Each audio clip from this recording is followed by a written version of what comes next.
Yes. So yeah, Laupin. Okay, so I guess she'll be standing here, and yeah, Tim will come up. She'll come up and then she'll introduce me and I'll do my thing and then we just go.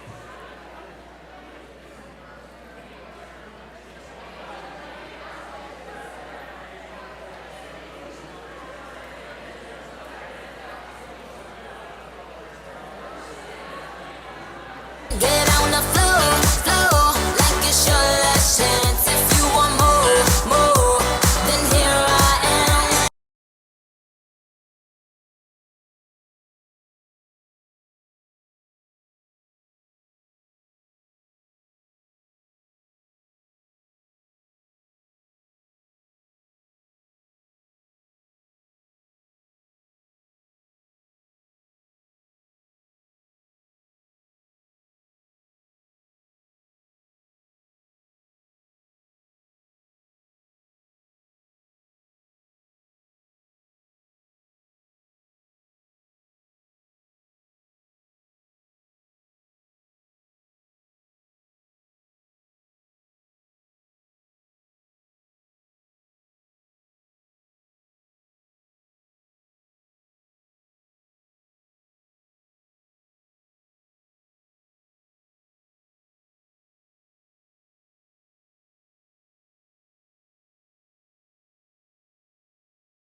All right, may I have your attention real quick? Yo. Hi. What was I about to say? All right, delegates and spectators, can you please find your seats? We'll be starting in 3 minutes.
All right, may I have your attention?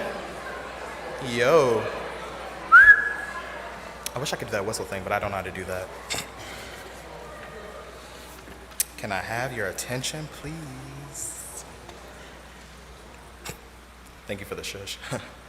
Delegates and distinguished guests, welcome to Milwaukee, home of the 2024 Republican National Convention. Yeah. Okay.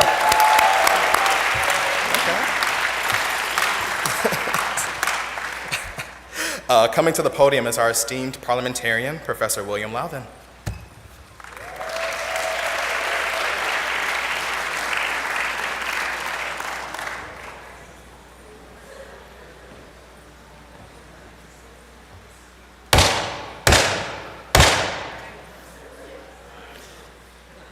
When I first came to Ohio Wesleyan University in the spring of 1972, the chairperson of the Politics and Government Department was a man by the name of Art Peterson. And Art Peterson was very active in national Republican politics, and in fact, that summer he was the staff director of the platform committee at the real Republican National Convention. And he brought back from that convention this gavel that was actually used in the 1972 Republican National Convention, and I have used it every 4 years since then as the parliamentarian of our mock conventions. I use it normally to call us to order, but it's quite likely that over the next 2 or 3 days I might need to use it to call some of you out of order. You know, folks, one of our great Republican presidents was Teddy Roosevelt. Teddy Roosevelt was a great orator. He spoke frequently to adoring audiences, but on one occasion, a man in the audience got the better of him. Teddy was speaking to a very enthusiastic crowd, but a man in the audience kept shouting out, "But I'm a Democrat. But I'm a Democrat." Teddy was pretty good at this stuff, so he ignored him for a while. But finally, he decided he would address the man, and he said, "Sir, you have interrupted me now several times shouting out, 'I'm a Democrat.' Why don't you just tell us why you're a Democrat?" And so the man said, "Well, my father was a Democrat, and my grandfather was a Democrat, and my great-grandfather was a Democrat, so I'm a Democrat." Teddy thought he had the guy, so he said to him, "Well, then tell me, sir, what if your father was an idiot, and your grandfather was an idiot, and your great-grandfather was an idiot? What would that make you?" And the man said, "That would make me a Republican." Well, that man got the better of Teddy Roosevelt that night in that house, but there is no Democrat in this house tonight. And come January, there will be no Democrat in the White House.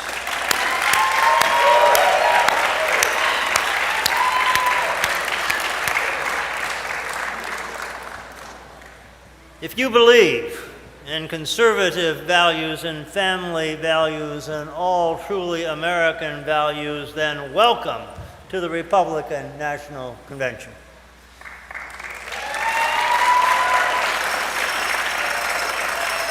If you believe in the Bill of Rights and states' rights and the right to bear arms, then welcome to the Republican National Convention.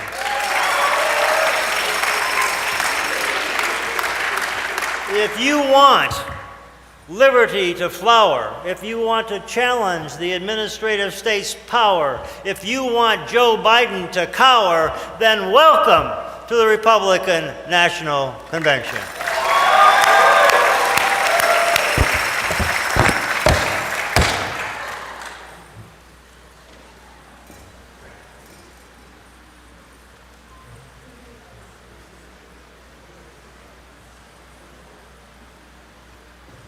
Thank you, Professor Loudon.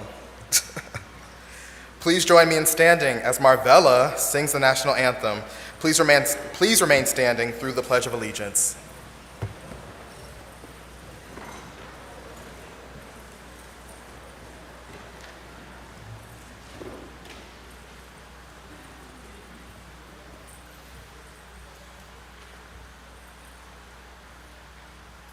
Oh, say, can you see by the dawn's early light what so proudly we hailed at the twilight's last gleaming, whose broad stripes and bright stars through the perilous fight o'er the ramparts we watched were so gallantly streaming, and the rocket's red glare, the bombs bursting in air, gave proof through the night that our flag was still there. Oh, say does that star-spangled banner yet wave o'er the land of the free, o'er the home of the brave?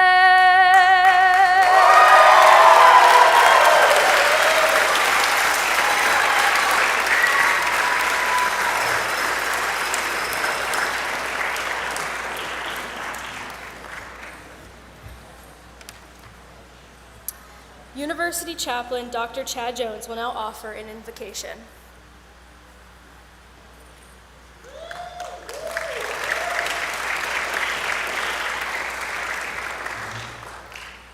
Good afternoon, everyone. I recognize that we in this room come from a variety of traditions, so I would invite you to join me in this invocation in the spirit of your tradition. If you claim no tradition as your own, then I invite you to join me in a moment of reflection. To the all that is holy, as we gather in caucus and care, as we debate our hopes and fears, as we seek to discern those who would lead us for the next 4 years, we confess that the union we have formed is not yet perfect, that we live in a present plagued by our past, that we often care more about our party winning than our neighbor suffering. So may we commit this day to the vision of one nation, diverse in color, culture, and creed, but indivisible. To the vision of one nation, conceived in liberty and dedicated to the proposition that all are created equal. To the vision of one nation, forged in the idea that human dignity is the foundation upon which democracy is built, not just the dignity of the wealthy and white, but of every person who calls this land home. To the vision of one nation, led by those with a passion for stability, justice, and peace, who believe that power is a means to achieving a better world for all people and not an end unto itself. To the vision of one nation, indivisible, with liberty and justice for all. Amen.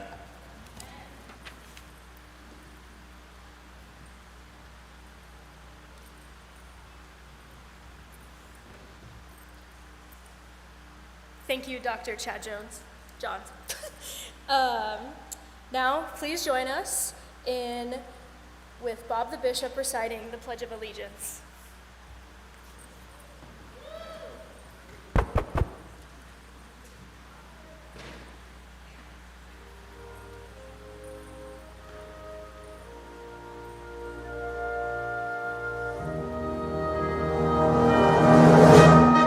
I pledge allegiance to the flag of the United States of America and to the republic for which it stands, one nation, under God, indivisible, with liberty and justice for all.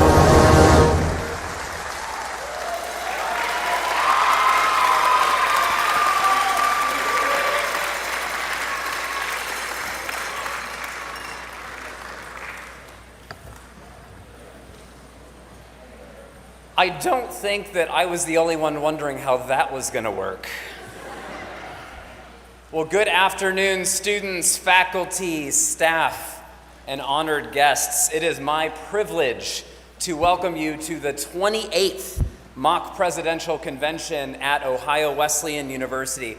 I feel so fortunate to be here with all of you and really to experience all of this and this wonderful, magnificent tradition in my very first year as president of Ohio Wesleyan University. I would like to start today by acknowledging and thanking some very important people who made all of this happen.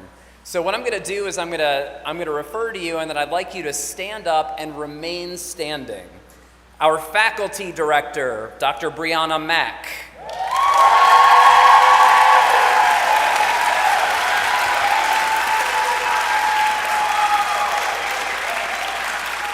You deserve that. Student Executive Director Sophie Gibson and Timothy Page.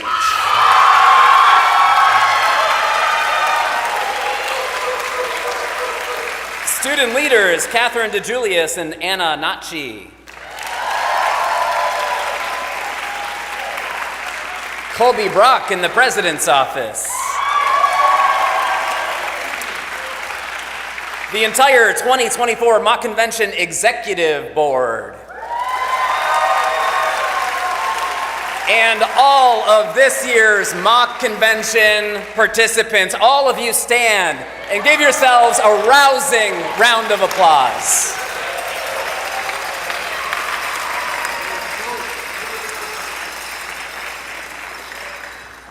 You can have a seat. Make no mistake about it, OWU's Mock Convention is steeped in tradition.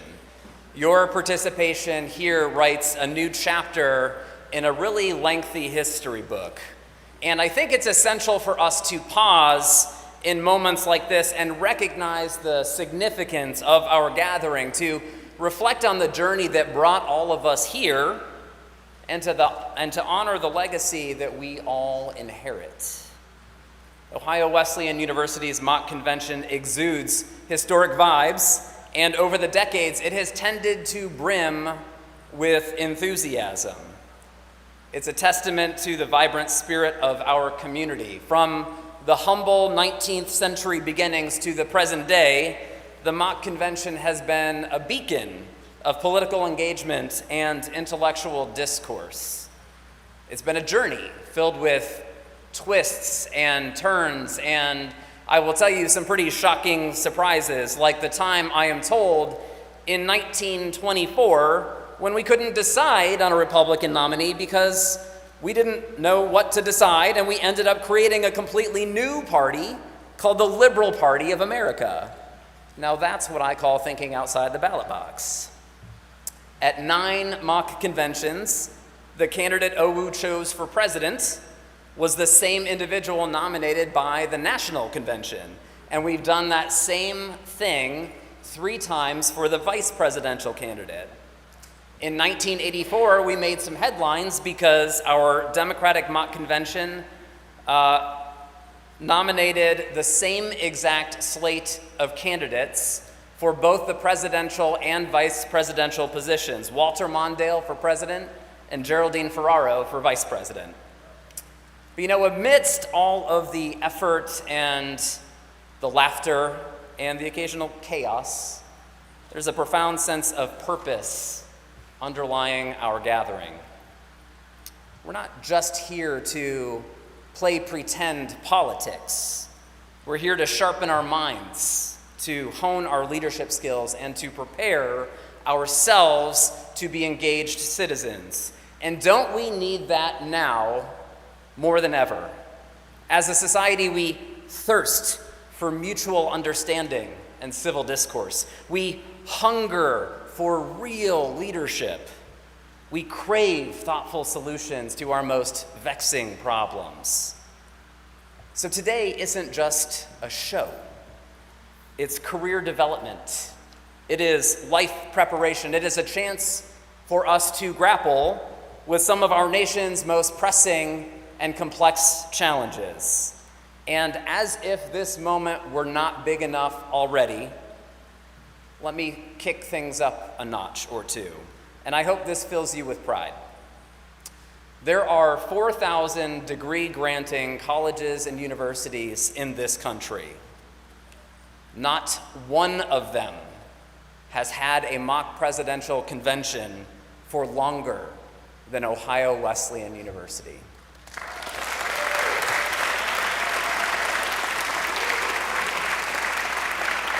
Now, for some of you scholars in here, scholars of this event, you will note that Washington and Lee University in Virginia would like a word, and it is true that they have held a mock convention more consistently than we have. Theirs dates back to 1904. Ours dates back to 1884.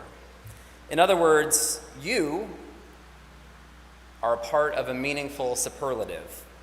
Today, as you sit here, you have become the stewards, you have become the caretakers of the oldest presidential convention in American higher education. Let that soak in for a minute. And I think it is only fitting that this tradition carries on at your university.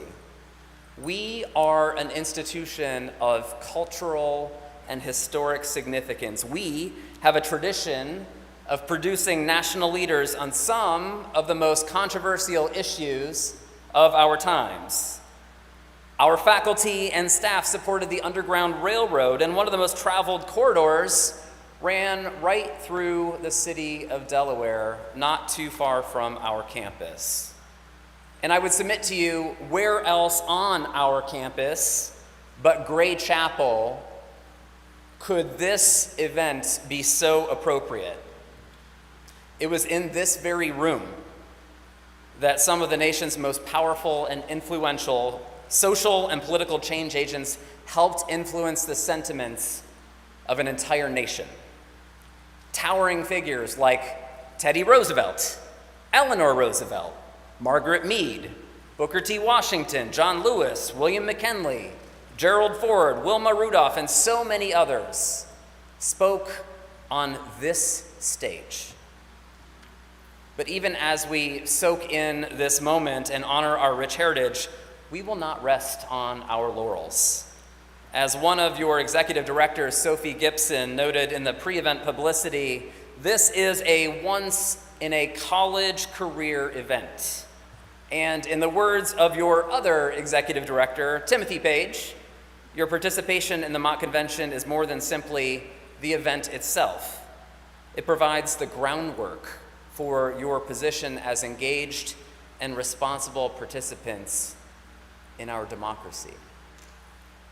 For my part, I look forward to serving as honorary chair of the Ohio delegation in recognition of my new home state, and I look forward to working with all of you to address the elephant in the room.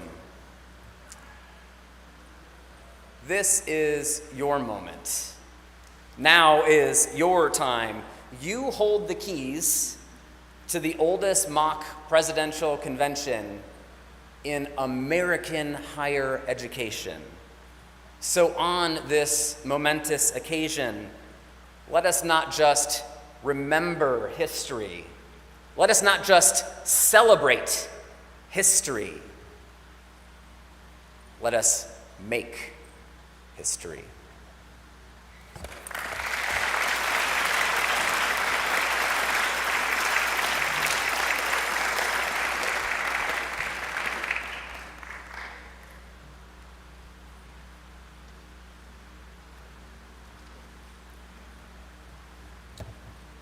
Would you all now please welcome to the podium Delaware County Commissioner and Honorary Chair of this year's Mock Republican Convention, Mr. Jeff Benton.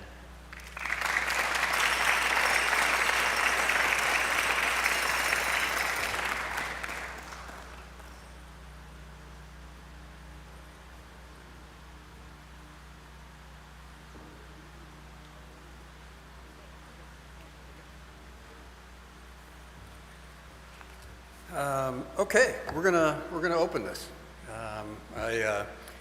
As the role of honorary chairman, I hereby call the 2024 Republican Convention to order. I will now call up Faculty Director, Professor Brianna Mock.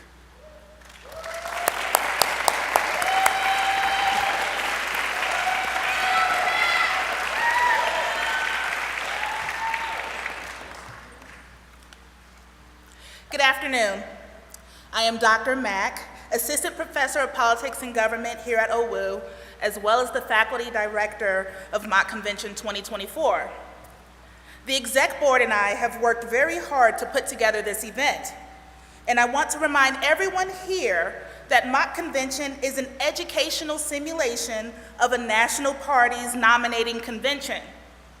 Mock Convention is both informative and entertaining, as we hope all attendees will laugh, learn more about party politics, and become engaged members of society. Because Mock Convention is a political simulation, I want all attendees to be mindful of OWU's free speech policy. Do not interrupt any speakers or shout over them. Anyone who attempts to do so will be removed from the convention space by security, and they will not be allowed to re-enter the space. Delegates, it is my distinct honor to invite to the podium Sophie Gibson and Tim Page, my co-chairs for today's session.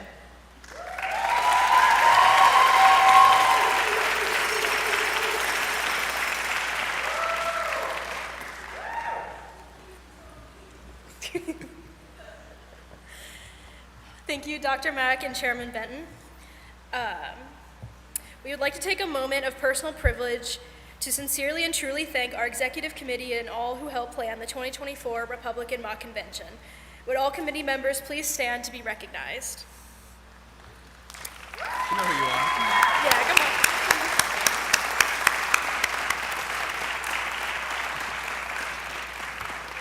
You can sit, thank you.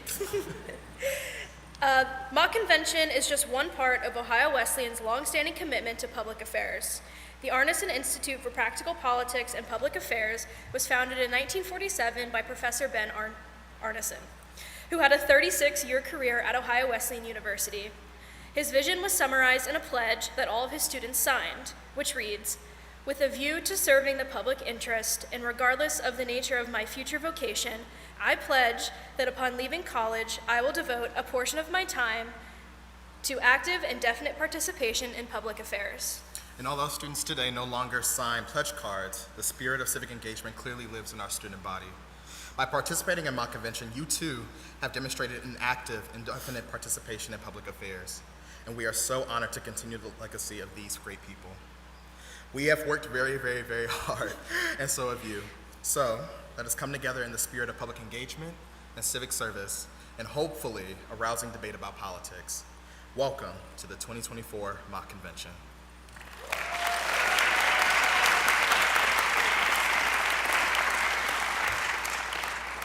At this point, I want you all to please help me in welcoming Executive Committee Member Journey Armstrong to the stage to introduce our next speaker.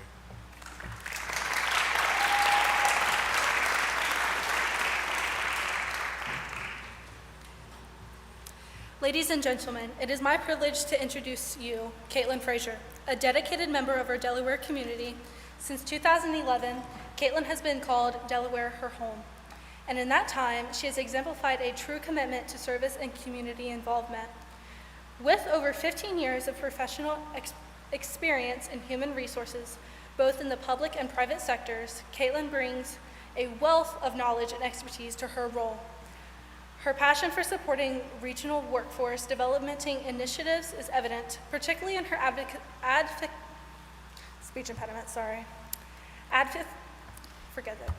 for addressing the skills and gap in the manufacturing sector. Beyond her professional endeavors, Caitlin's dedication to community service knows no bounds. From volunteering at the Delaware County Fair to serving as an elections poll worker, she has actively contributed to democratic processes in our country. Her support for organizing like Turning Point highlights her commitment to making a positive difference and difference in lives and others.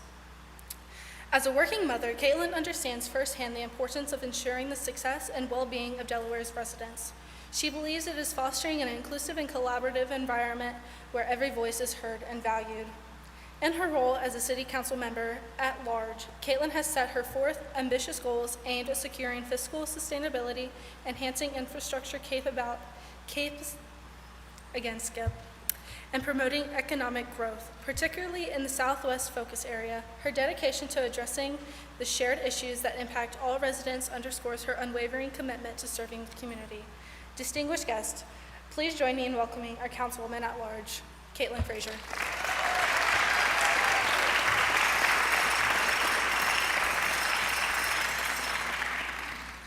Good afternoon. Well, I am Councilwoman Caitlin Frazier, and I am thrilled to be here with you this afternoon. I want to express my gratitude to President Vandenberg and the dedicated student and faculty organizers for the 2024 mock convention. In 1896, Bishop Stephen and Merrill wrote, "The American citizen performs no duty with greater pleasure or profounder sense of personal responsibility than that of casting his ballot for the President of the United States." In the generations that have followed, the American presidency has evolved into a powerful symbol on the global stage, embodying our nation's ideals and values. With today's very interconnected world, the role of the U.S. president often extends beyond our own borders, earning it the title the leader of the free world. There is both national and global significance to the American presidential election process. And that method of electing a president remains an ongoing topic of discussion to this day. Hamilton's argument in the Federalist Papers for the Electoral College system emphasized the importance of electors possessing information and discernment. In the present day, what constitutes this information and discernment is up for discussion. I believe that the answer to that will be at the forefront of each delegate here this afternoon and throughout the mock convention. So as we gather here, it is crucial to engage in healthy, respectful civil discourse, and I encourage you all to challenge each other's ideas and points of view. In my capacity as a local government official, I serve the people of Delaware in a nonpartisan role. I prioritize representation, lived experiences, constructive dialogue above partisan affiliations. In contrast to partisan elected officials, a nonpartisan office often approaches decision-making from a stance that's not as reliant upon the trajectory of either political party platform. However, I am a very proud member and active member of the Delaware County Republican Party. I advocate for the broad spectrum of ideas within our party. I emphasize our core principles of personal liberty, freedom, and fiscal responsibility. I have and I will continue to dedicate my time to support Republican candidates that share my values and candidates who I believe truly represent the interests of our community.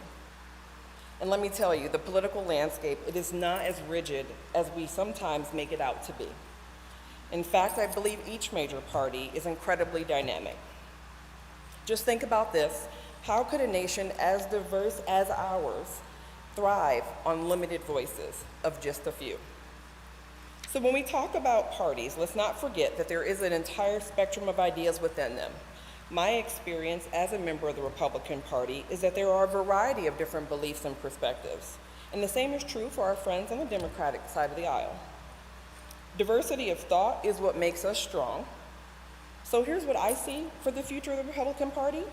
I think a focus on our foundational principles of personal liberty, freedom that every American holds dear, and let's not forget the importance of holding government accountable for fiscal responsibility. I want to thank you for being here today. I want to thank you for taking part in this mock convention. I look forward to listening to your engaging debates on the electoral process and the challenges we face as a nation. Our political spectrum is always evolving, it's always changing, and that's a good thing for all of us. So even after today, keep the conversation going. Thank you.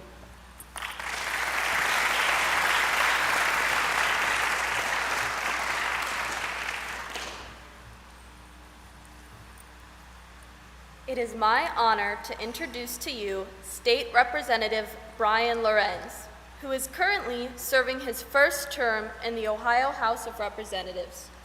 Representative Lorenz represents the vibrant 60th Ohio House District, encompassing the western region of Delaware County, including the cities of Delaware, Powell, and a portion of Dublin.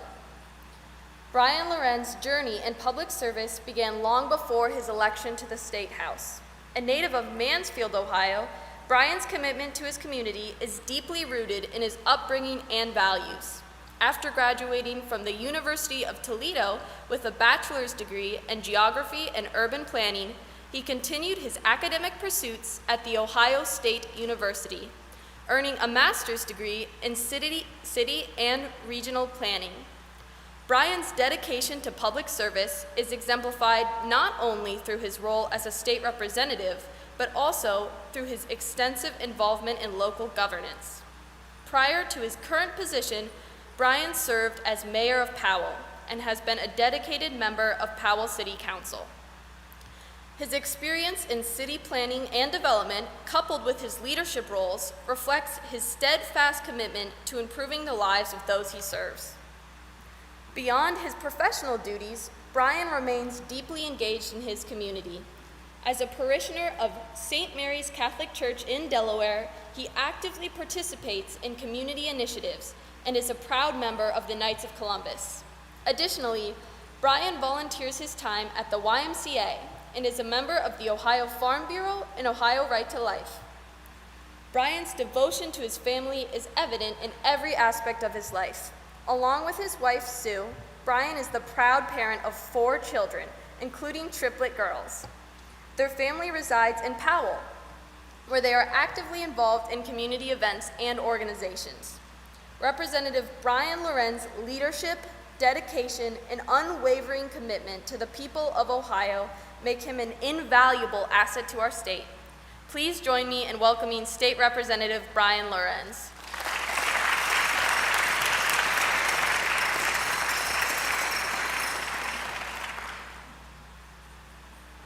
Thank you for that very kind and generous introduction. That was really great. Thank you everyone for being here tonight. I'm overwhelmed by your support. For those of you that do not know me, my name is Brian Lorenz, and it was a few short months ago that I was sworn in as state representative for the 60th District, taking over for my dear friend and conservative leader, the late Chris Jordan. My involvement with the Republican Party began in 1992. I voted in my very first primary election. I remember my sense of pride selecting President Bush and have been a faithful member of the Republican Party since. Upon being sworn into the House, most of you know it was a crazy summer and whirlwind of events. Amidst protests and theatrics, followed by controversial testimony, impactful legislation, and dealing with the budget in the first month or so, it was anything but easy. As I settled into the role, I started doing what I love best, engaging with the constituents of my district. Conversation after conversation made it perfectly clear that the residents of Delaware County care most about kitchen table issues. We need real solutions to problems that face this state. While Delaware County is a vibrant and growing community, it still has needs. People move here for our safe communities, award-winning schools, and great leadership. I've pledged to be present in my community. To legislate for the people, you must intimately know the people. It is clear that the economy is weighing heavily on most voters' minds, so I've given a lot of thought of what can be done. The regulations in this state are vast, and the more of these we pass, the more layers we add to the onion. Small businesses and consumers all suffer because of these regulations. Every regulation that is put on a home builder, per se, gets passed on to the consumer. Every regulation that is put on the food industry causes the price of a meal to rise for struggling families. Tax reform, both personal and property related, is a topic that I am actively working at the State House to remedy. As the Vice Chairman of the Ways and Means Committee, it is my philosophy that we work to reduce our tax burden and put more money in Ohioans' pockets. I am proud to have sponsored several bills since taking office to alleviate these burdens, with the intent to allow our senior citizens to age in place and to support our veterans as they struggle by living paycheck to paycheck. Continuing to work to have top-notch infrastructure in Delaware County is an economic catalyst that enables our businesses to operate as efficiently as possible. Within this year's biennial budget, we passed several tax breaks and tax rebates. We also funded Delaware County Public Schools and increased school choice vouchers to put the decisions on education back where they belong, with your parents. I've rolled up my sleeves to work on what is best for the people of the 60th District. I've got news for you. In Delaware County, we are pro-business, we're pro-economic growth, and we're pro-capitalism. We need to continue working to support our leaders who believe in the same vision, not one of government dependence, and I am confident everyone in this room believes that too. And as Republicans, we are the party of choice, the party that invites all to the table to collaborate and share in our mission. We are also the party of personal responsibility. Everyone in this room has a calling to serve. You may not know exactly where that path will lead you, but by being here today, you have taken the first steps down it. You are all part of our future, and we must work together to build our bench.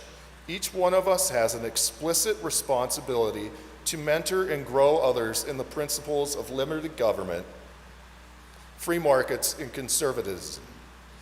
Age and experience do not matter. Our love of our country and sharing these values is what's important.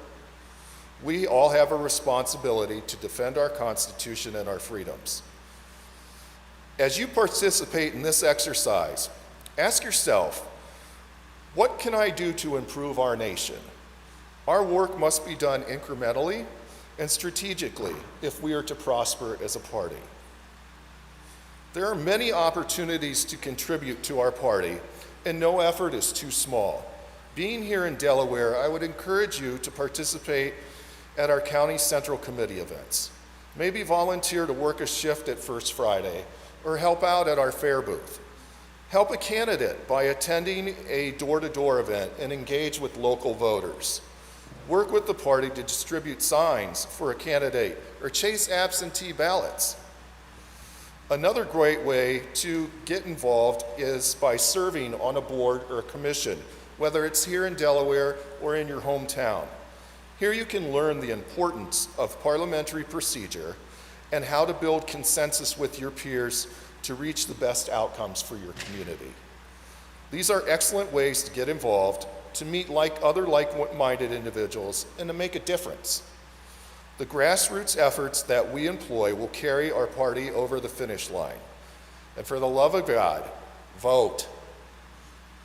And don't be shy about engaging your family and friends to do that as well. Voting is not only a right, it's our duty. Thank you very much.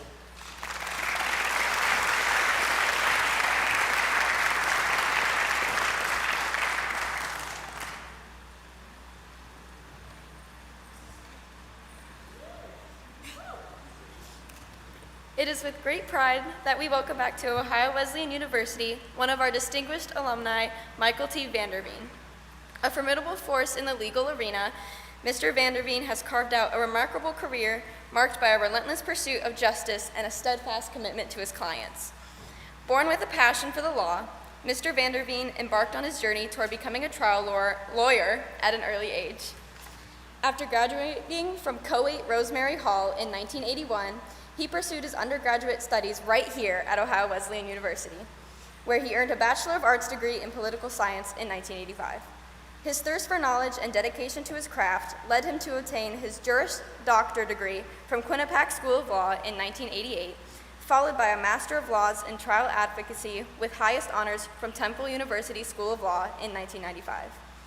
Throughout his illustrious career, Mr. Vanderveen has demonstrated an unwavering commitment to his clients, whether they be the injured seeking justice or the accused fighting for their freedom.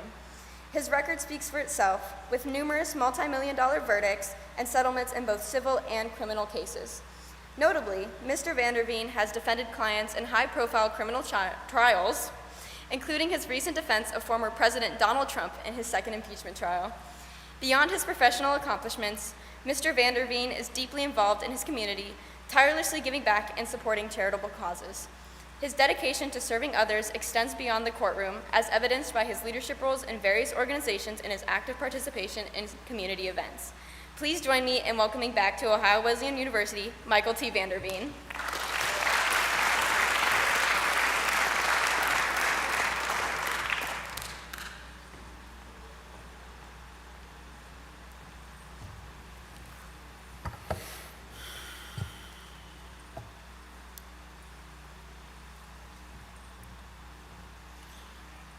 It is January 6th, 2021, Washington, D.C., our nation's capital. It's 7 a.m., 40 degrees outside, skies are blue. Jake Maxwell is 19 years old. He is in Washington with his father and his best friend Shane to watch the Stop the Steal rally. Jake gets breakfast, and by about 11 a.m., he's making his way over to the Ellipse to listen to President Trump speak. He'd heard him speak before, and so about halfway through the speech, he leaves the Ellipse and starts making his way over to the Capitol, where Congress is counting electoral votes. There are thousands of others walking at the time. When he gets to the west side of the Capitol, the crowd has grown. The pressure starts to build.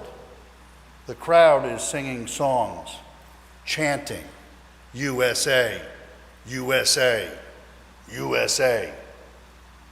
The energy is rising. Jake has never felt anything like it before in his life. The energy of a mob. At around 12:53 p.m., the crowd at a fever pitch breached the perimeter of the Capitol. At around 2:19 p.m., the Capitol itself is breached.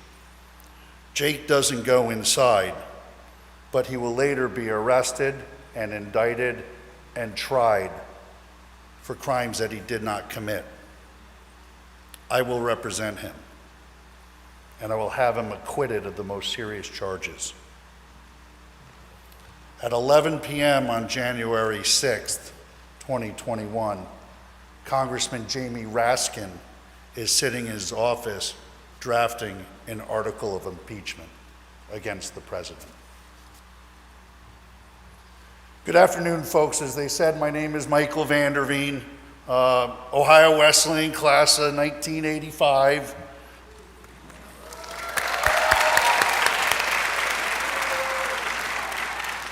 Political science major, wrestling team, and Alpha Tau Omega. Is he still here? We have Richard, the Chicker Chicasian here, and we have Doug, 4.0 GPA Dempsey here as well to help us with this convention today. I registered as a freshman here at Ohio Wesleyan as a Republican. I was 18 years old. I've been a trial lawyer for 35 years, and they did say I've had many high-profile national and international cases over my career. But when the 45th President of the United States, President Donald John Trump, called my law firm to represent him in his second impeachment trial, I had no idea how important that trial would be. After Jamie Raskin wrote the article of impeachment, he introduced and passed the article after President Trump left office. He put it on the fast track, and we had 3 weeks to prepare a defense. I put together a team of lawyers, fine lawyers, and we developed 4 main defenses to the impeachment article. jurisdiction, Senate Rule 23, free speech, and due process. The Senate, before we got there, had already voted on jurisdiction, but we made the argument anyway. Senate Rule 23 had to do with improperly pleading multiple counts from a single article of impeachment. That was a righteous defense. Free speech was the biggest and strongest offense in that speech is protected, and that which President Trump said on January 6th was clearly protected. Speech protected from prosecution and government suppression. Due process was the biggest offense for me, since this was only the fourth presidential impeachment in United States history. There was not adequate notice, and there was not a proper process. The rules were still being written the night before the trial started. I received them by email a little bit after midnight. When the trial started, we had not even gotten the House manager's evidence that they intended to use in the trial.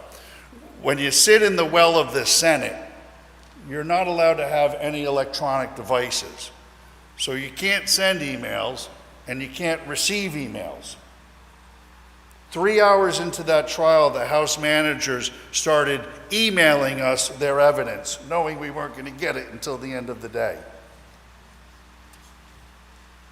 I've never seen such abuse of due process violations, and it was worse because it was in the Senate, where due process was codified over hundreds of years.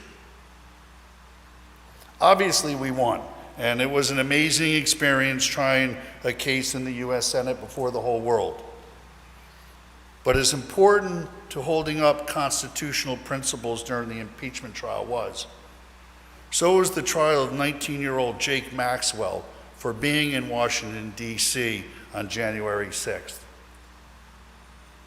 His trial needed to be won so he could pursue his dreams of life, liberty, and happiness. At 19, he had never been in trouble. He owned his own business, worked hard, and loved his country. I'm one of the few lawyers in this country who represented criminal defendants who were protesting in Washington, D.C. on January 6th, and represented defendants who were rioters after the summer riots following George Floyd's death. I don't have time during these remarks to detail all that there is there. Suffice to say that the disparate treatment between those two groups of defendants is remarkable. They're treated completely differently by the prosecutors. It shouldn't be that way. Lady Justice, she is blind. But what I learned from my weeks with our 100 U.S. senators in Washington, D.C., is what I want to share with you now. Washington is broken. Washington needs great young minds not yet poisoned by power, free from corrupt thought, free from dogmatic partisanship. Our country needs to come together from the left and the right to find the middle to address and solve our common interests of national importance. Both sides need to speak freely and be heard. And just as importantly, both sides need to listen and consider. This country needs to come together to heal.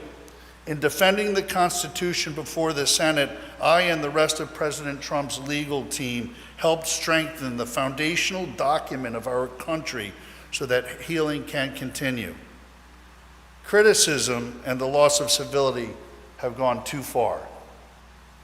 The folks who sit on the left and the ones who sit on the right need to temper the dialogue and move a little bit closer to the middle to solve the issues of shared national priority, both short-term and long-term, such as the economy, national security, infrastructure, or education. Pick one. Our politicians, citizenry, and local communities can accomplish much more united than we can divided. The Republican Party today needs all of you. It needs not only your vote, but your active participation in the political process. I wish you all well in your convention, and God bless these United States of America.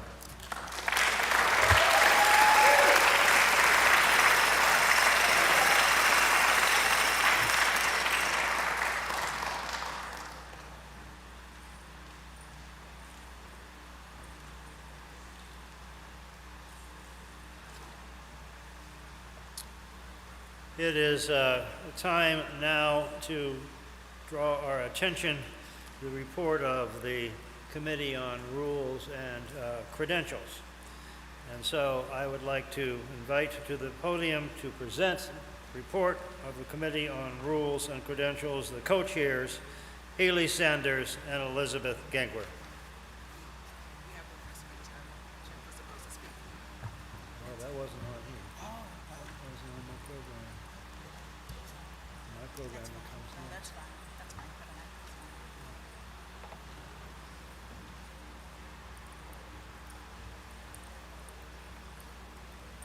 Thank you, Mr. Chairman. A copy of the convention rules has been made available to all state delegations and posted online. Extra copies are available at the check-in table.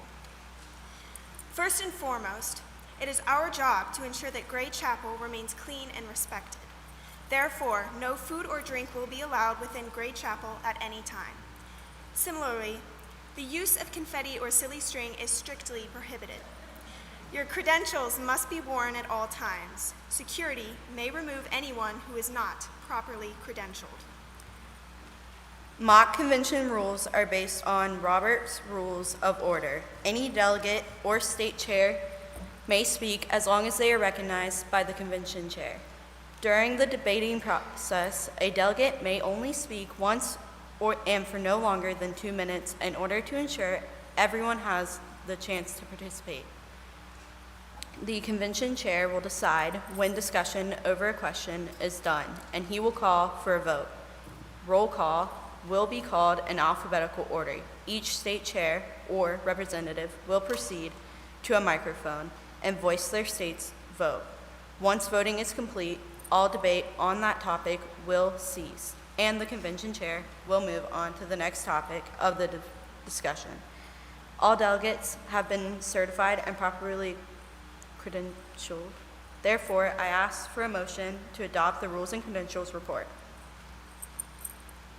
Is there a second?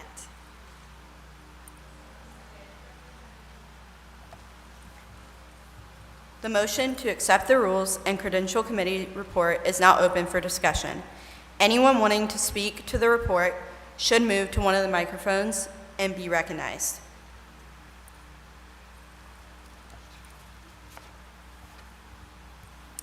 The Rules and Credentials report has been adopted. Thank you.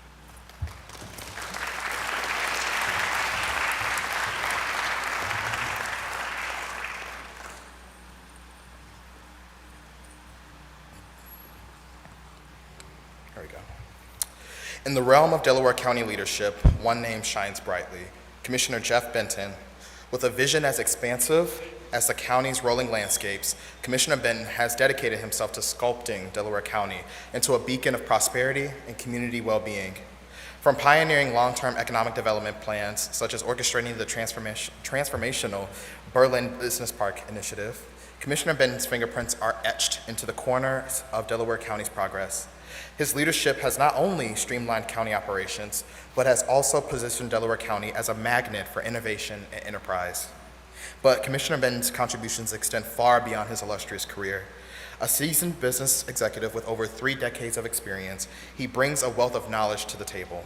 Yet it is his unwavering dedication to community service that truly sets him apart, a commitment evidenced by his involvement in the Ohio Wesleyan University Board of Trustees and the Dave Thomas Foundation for Adoption. So, ladies and gentlemen, I invite you to join me in welcoming Commissioner Jeff Benton, Honorary Chair.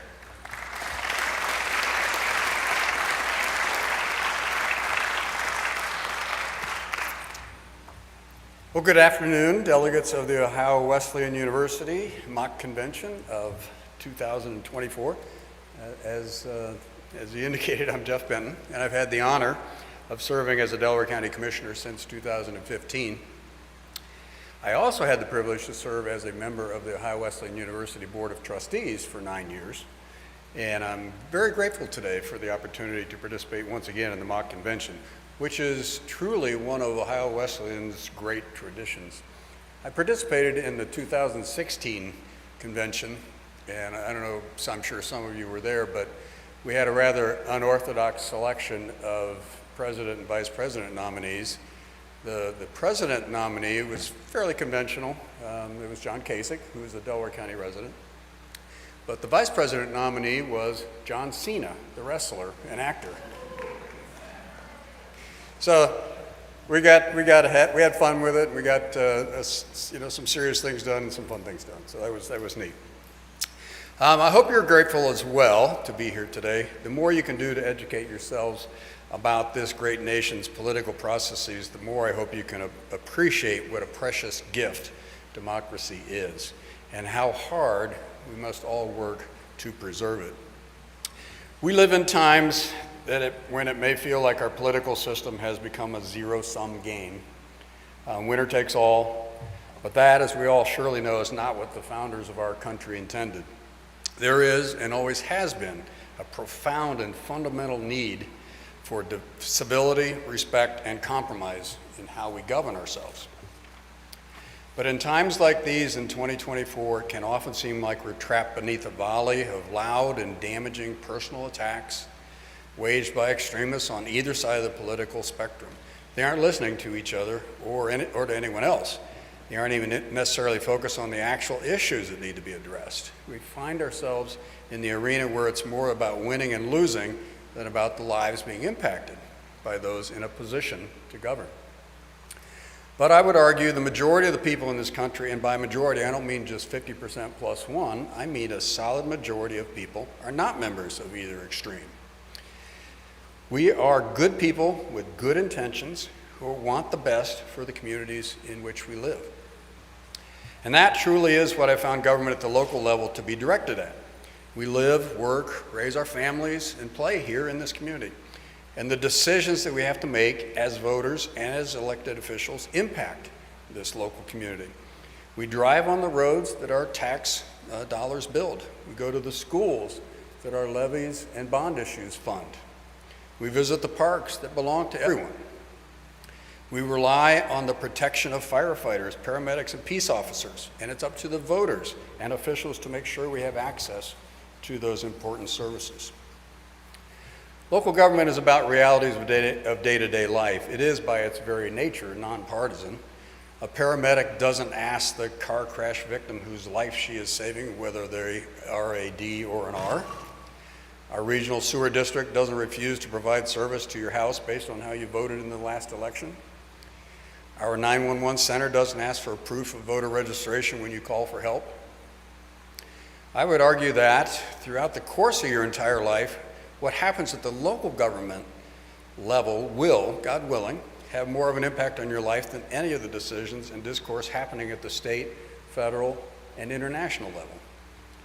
And voting at the local level matters, sometimes in a way that astounds even me.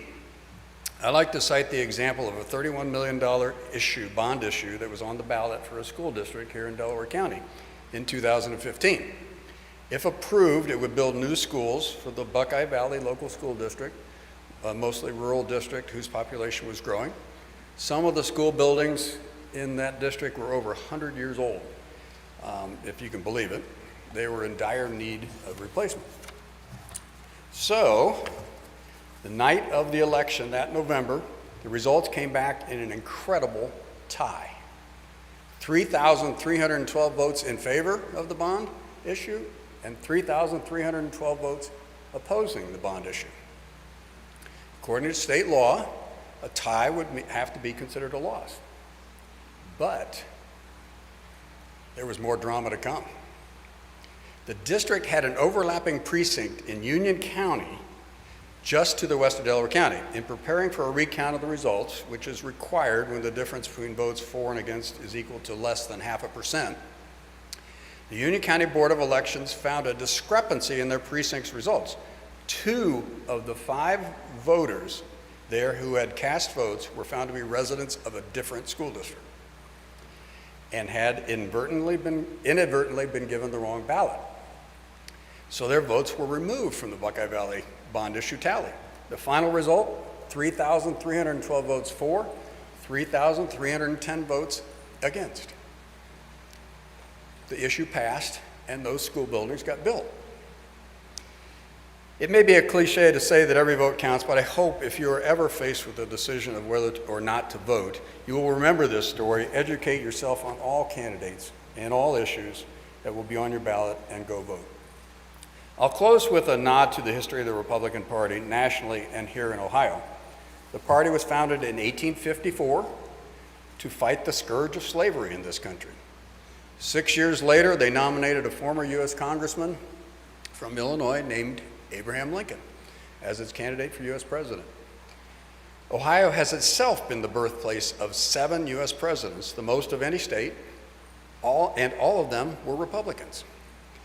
William Henry Harrison, Ulysses S. Grant, Rutherford B. Hayes, James Garfield, William McKinley, William Howard Taft, and Warren Harding. And both Grant and Hayes distinguished themselves fighting on the Union side in the U.S. Civil War. Just a little side note, Delaware County almost had a second president. Some of you probably know this, but Frank Willis was a governor, born and raised here in Delaware. And he was a serious candidate in 1928. And he was, ironically, giving a speech right here in Great Chapel on this very stage, had a heart attack and died during the campaign. So we almost had two presidents, from Delaware County. I mean, it's remarkable. Delaware, Ohio is, as you've doubtless heard, the home of Hayes, the 21st president of the United States of America. He and President Grant were also instrumental in fighting the backlash against former slaves that happened in the South after the Civil War. There are many other prominent Delaware Republicans, including Horace Newton Allen, born and raised here, a proud graduate of Ohio Wesleyan University, a missionary for the Presbyterian Church, physician, and in 1897 he was appointed U.S. General Counsel to Korea by President McKinley and served there until 1901. Another prominent Delaware County Republican, Arthur Fleming. He was an OWU grad and former OWU president from 1949 until 1953. He also served under U.S. presidents, both Democrat and Republican, in a variety of roles: Secretary of Health, Education and Welfare, Chair of the U.S. Commission on Civil Rights, and Director of the Office of Defense Mobilization. So I'll wrap up by saying, by participating in this weekend's mock convention, you become part of a long-standing and great tradition in Ohio Wesleyan's history. And I hope that from this experience, you learn the value of talking with each other and not over or at each other, that you will listen and strive to find common ground with the people in your communities. So thank you very much.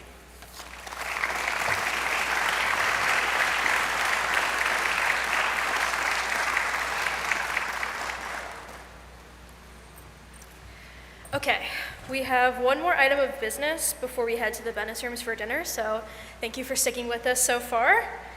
Right now, I'm going to invite Kalia Barwick, another member of our executive team, to come up and discuss a little bit about the upcoming platform debate and the rules around that and everything you might have to get together during dinner. So here's Kalia.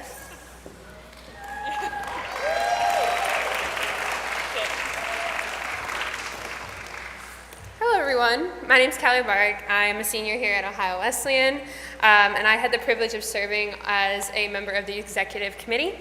So at this time, I would like to recognize the platform committee, so please stand as I call your name so we may recognize you. Vincent Sack.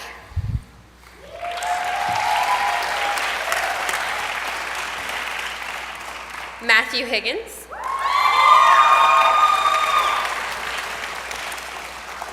Addie Beck.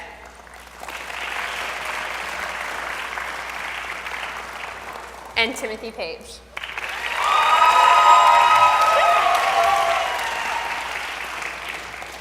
My fellow Republicans, I am excited to welcome you all to this section of mock convention in which we will discuss the debate of the 2024 Ohio Wesleyan mock convention platform.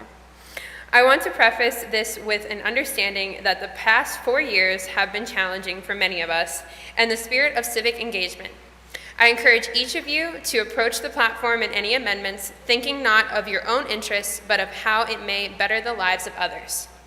This platform was drafted by a committee across the political spectrum with one goal in mind, looking towards the future. This November, millennials and members of Gen Z will make up the largest voting electoral across the country. The future is ours. Delegates, you will find several copies of our platform available within your state delegation on the table near the entrance of Gray Chapel and on the mock convention website. For all issues, there will be an opportunity to amend, remove, or add your perspective through a platform amendment. Amendment forms were distributed to each state chair and are also available on the stage. It's those yellow papers right there. Be sure to list in the top corner of your proposal the category that best corresponds with your proposal: economic, domestic, or foreign policy. We will accept forms in paper only. The online link does not work. After dinner, the platform committee will move to acceptance of the platform. After the motion is seconded, discussion will proceed in the following order: economic policy, domestic policy, and then foreign policy. Please make sure to include in the top right corner of the form if the proposed changes are economic, domestic, or foreign. Proposed amendments, including additions to these sections, must be made in writing and submitted to the Executive Board with the appropriate signatures of a sponsor and 25 additional delegates. This would be a great time at dinner to do that, just saying. Amendments must be received at least 20 minutes before the start of the debate before it is to be considered. For additional information, please consult the convention rules, especially rules 9 through 13. Just a quick note that if we receive multiple amendments on the same topic, we may ask you to collaborate with other delegations in order to be considerate of everyone's time. At this time, are there any questions about the amendment process? All right, well, thank you all.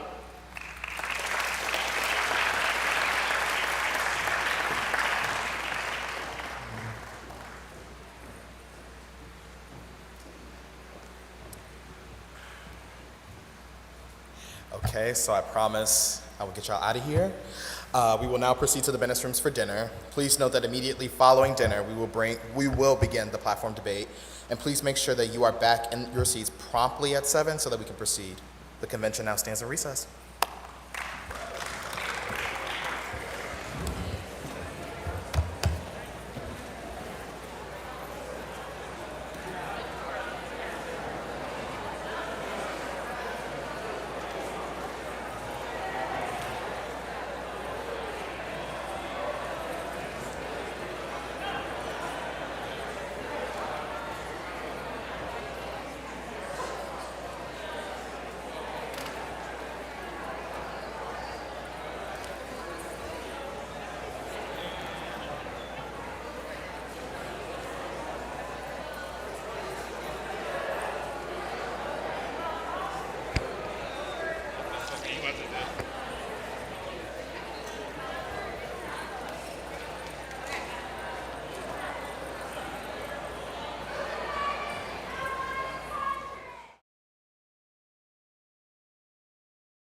Where several are, if my dreams get real bizarre, 'cause I saved a few and I keep them in a jar.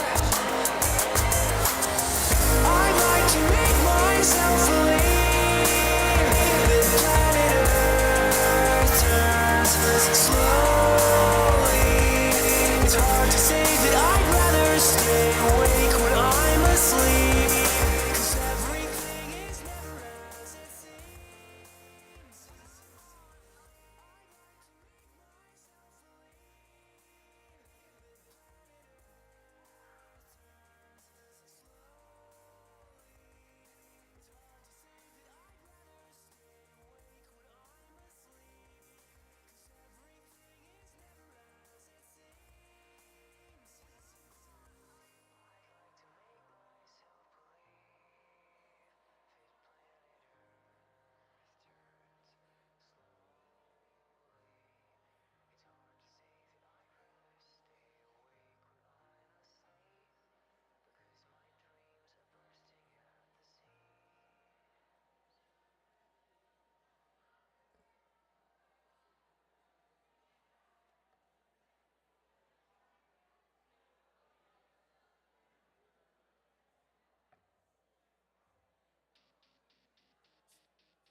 Delegates, you have 5 more minutes to complete your forms and have them submitted. But in the meantime, The photographer would like to take a picture of everyone here in their state delegations, right, with all of our beautiful painted state banners. So everyone get excited, stand up, do whatever pose you want for the picture, look cute, right? This is going online. So on the count of 3, shout out your state. Say you love mock convention, all those great cheers. Are we ready? 1, 2, 3.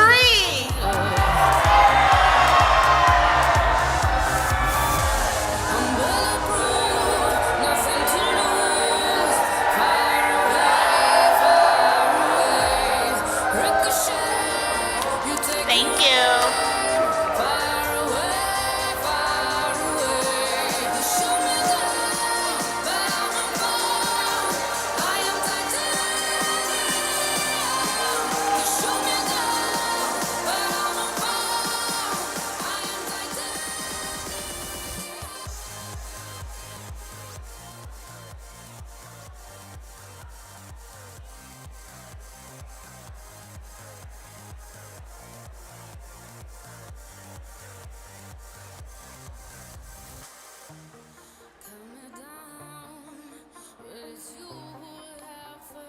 Can I please have Matthew Higgins and Vincent Sack? Matthew Higgins and Vincent Sack, please come to the stage. Raise your voice.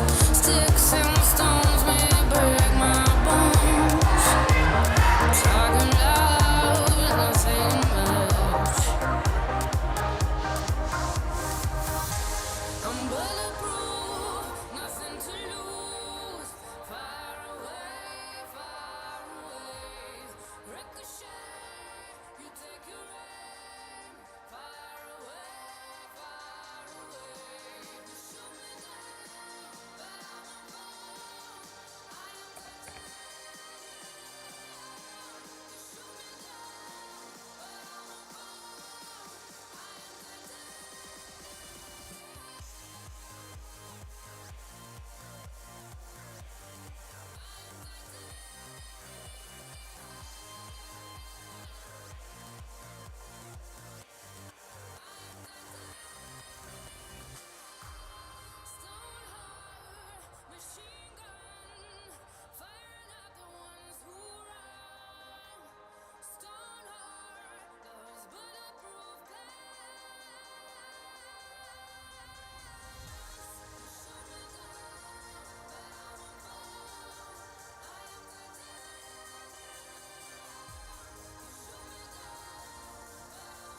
7:15, are there any more signed forms? Going once, twice.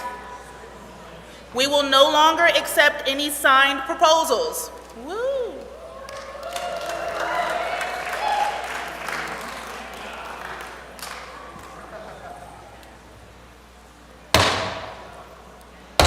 I like using this thing. I call us back into order for the evening session, and I invite to the podium Mr. Brock. He will be introducing Catherine Barger. Thank you. Hello. Up next, we have a platform message I'm sure will capture the attention of everyone in this room. It is with just great pleasure that I introduce a distinguished leader whose journey from our alma mater to the pinnacle of public service stands as a testament to the transformative power of an OWU education. I am speaking of the 1983 OWU graduate and the county supervisor for Los Angeles County, California's 5th District, Catherine Barger. In a world often marked by division, Supervisor Barger is a unifying force dedicated to bringing people together to tackle the pressing issues facing nearly 2 million people across 20 cities, 63 unincorporated communities, and 15 neighborhoods in the city of Los Angeles. Her tenure has been marked by a deep understanding of the community's needs and a resilience and determination to address those issues with integrity and foresight. She is known for her commitment to bipartisanship and collaboration that transcends political party affiliation, fighting for the needs of all her constituents. She is well known for working with members of both parties to develop initiatives on critical issues like public safety, increasing awareness of county pet adoptions, promoting public green space, and providing resources for foster children and veterans. I saw and participated in these efforts firsthand when I interned in her office in 2022 as one of my OWU Connection experiences. Since her election in 2016, Supervisor Barger has epitomized unwavering commitment to the diverse constituents she serves and demonstrates a strong dedication to fiscal responsibility. She ensures that taxpayer dollars are used wisely and efficiently to improve the quality of life for all residents of Los Angeles County. Her prudent stewardship has earned her widespread respect and admiration from constituents across the political spectrum. But perhaps most importantly, Supervisor Barger is a champion for the most vulnerable among us at the local, statewide, and national levels. From advocating for mental health and addiction services to supporting programs that combat homelessness, she has shown a deep compassion for those in need and a determination to create a county and country where everyone has the opportunity to thrive. So please turn your attention to the video screens and Supervisor Catherine Barger.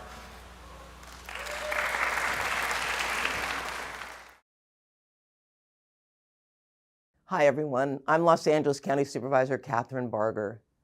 I'm excited to join you virtually for today's mock convention. As an Ohio Wesleyan alumni, class of '83, I am proud to take part of this special tradition.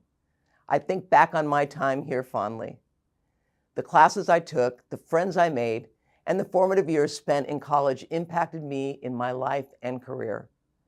My time in college gave me so much perspective and insight into how a good education could prepare me for a meaningful career. Ohio Wesleyan taught me that participating in civic life was an important calling. And now I have the privilege of representing the region I'm from as county supervisor. I started working in Los Angeles County as a summer intern for the prior supervisor. I truly thought my time in local government would end there. A big part of that internship was answering phones, which was the best possible thing for me to get my feet wet in public service. I got to hear directly from constituents and help them navigate the complexities of the county. After my internship ended, I ended up spending my whole career with the county. I became a policy advisor focusing on health, mental health, social services, and children and family services, and later became chief deputy. For a little context, nowadays, our Board of Supervisors serves more than 10 million residents and oversees a budget of more than $45 billion. It's one of the largest and most impactful local governments in our nation. In 2016, my longtime boss retired, and my loved ones and colleagues encouraged me to run for his seat. I never saw myself in elected office, but I knew I cared about serving my community and knew how to get the job done. To me, that's what government should strive to do, providing a listening ear and get to work to serve its residents. I know so many of you at today's mock convention also have dreams of serving your communities and pursuing a career in public service. This convention is a wonderful opportunity to experience true civic discourse. It's been said that the partisan divide is bigger now than ever before. I think that's a shame, because I believe in working collaboratively to find common ground and get things accomplished. I truly believe we do our best together. Ultimately, all of us share the same goal, to have a positive impact on our communities. When we truly understand that, we can begin to get real work done. That's one of the reasons I believe it is so important for you to continue to be civically engaged throughout your life. One area that I have seen civic engagement at the local, state, and federal level to be critical is in mental health advocacy. Mental health care is my passion, and the county serves as a safety net for those suffering from severe mental illness. For many years, I have led the county's advocacy with our state and federal partners for mental health reform. Last year, I launched and began co-chairing a national commission on mental health and well-being. This has been an opportunity to elevate federal barriers to expand our mental health services. This commission has brought together local leaders, nonprofits, educators, and service providers to advise on much-needed changes to our mental health system. This is just one example where we needed leaders from across the political spectrum and industry to get engaged. As a constituent, there are many ways for you to get involved in your own way.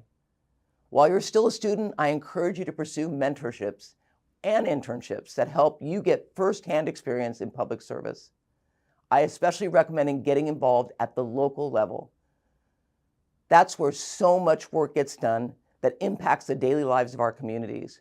Whether it's public safety, transportation, public works, homelessness, mental health, parks and recreation, arts and culture, or any other area local government has its thumb on the pulse on that issues we face every day, especially for those who may want to run for office. A lot of current elected officials are former interns and staff members. These are the people who are the boots on the ground, getting to work and learning the inner workings of government. This is certainly the case for me, and it's a great way to learn about the job and really make a difference. In addition to jobs and internships, I'd also encourage you to get involved by staying engaged with your elected officials as a constituent. Make phone calls, write letters, attend meetings, and speak up at town halls. And most of all, vote. This is the cornerstone of our democracy. Your vote is your voice. If you want to make a difference about issues you care about, voting is the absolute best way to do that. As you continue on your path forward, I hope you'll find ways, big and small, to get involved. You are the future, and your engagement will determine our path forward. With all you getting civically engaged, I know our future is very bright.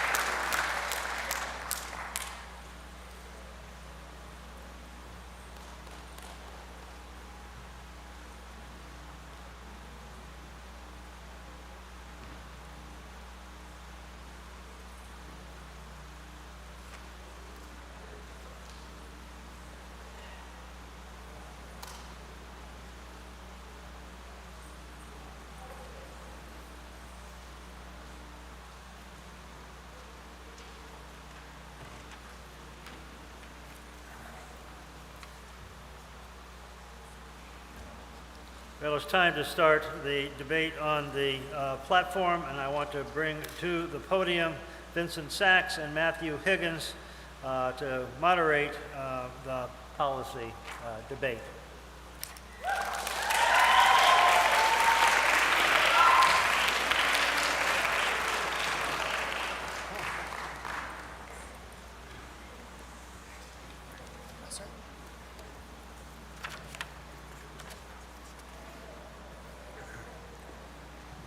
The 2024 Mock Convention Platform Committee is pleased to present you with the proposed party platform.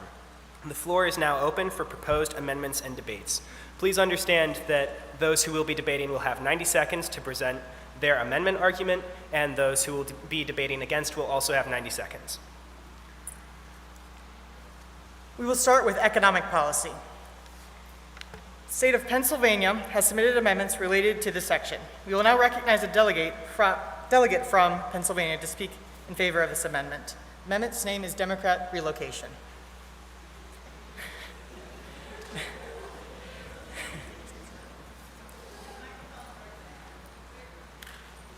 This amendment states, as the great state of Pennsylvania, we propose that all registered Democrats in Pennsylvania must move to reside in Pittsburgh. All other cities will be exempt from state tax, and Pittsburgh will be the sole provider through taxation.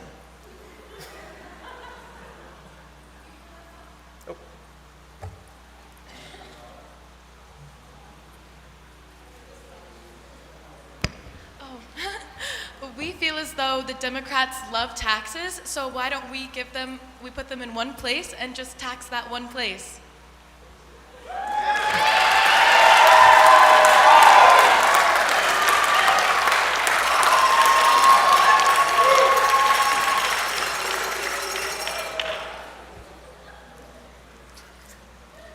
Does anyone wish to speak against this amendment? Listen. How do I turn this? 1 second. What do I do? Okay, I'll stop really loud. Okay, so picture this.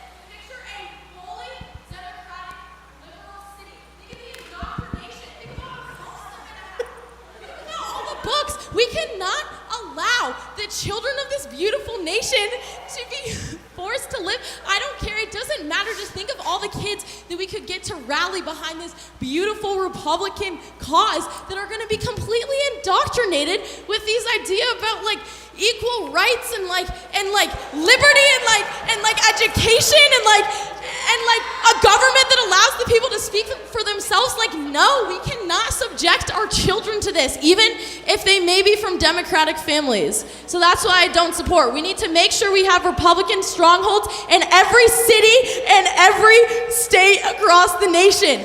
Thank you.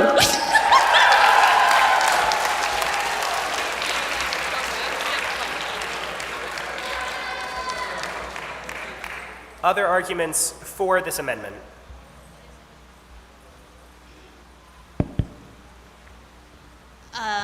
Delegate from the great state of Washington.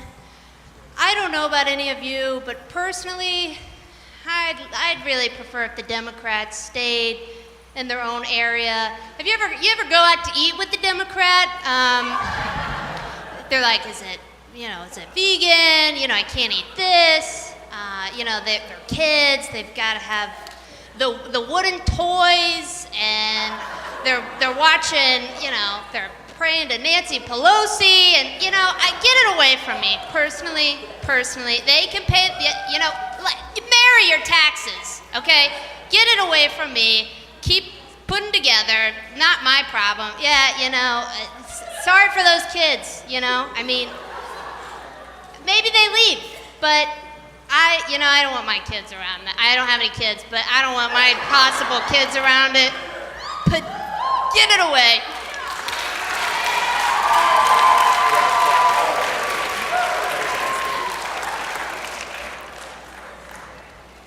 Is there anyone against the amendment?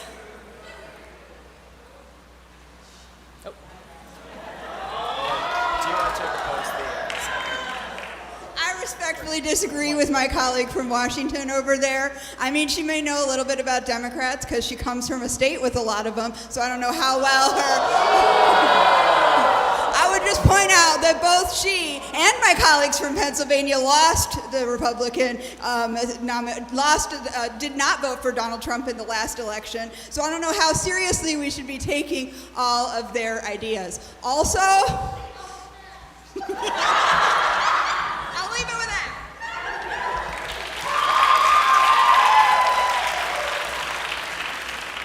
All right, any other arguments for the amendment? Okay. Against the amendment?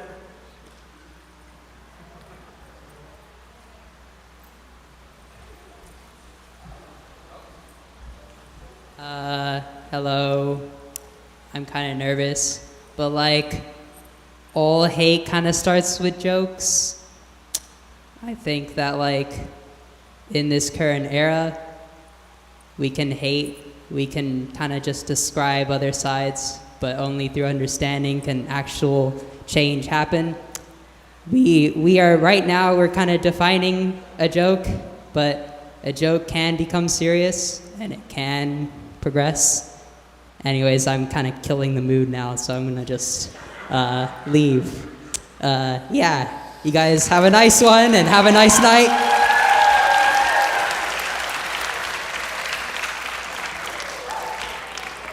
All right, and then... I'm here to speak against the amendment. I remember back in World War II, when the Japanese that lived in this nation were put, for all intents and purposes, in a concentration camp on the West Coast because they were Japanese. There's no need to take any demographic group, be it Republican, Democrat, whatever, and herd them into one place and ostracize them. Thank you.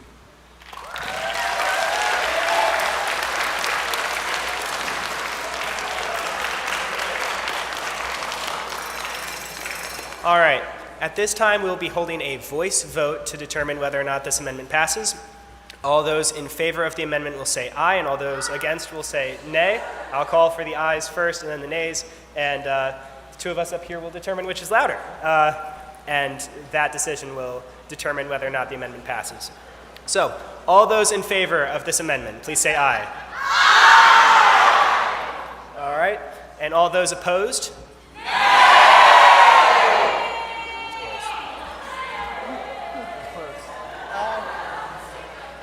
All right, we're going to do that one more time because that was really close.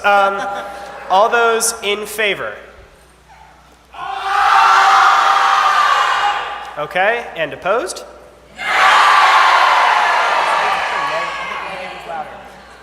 The amendment does not pass.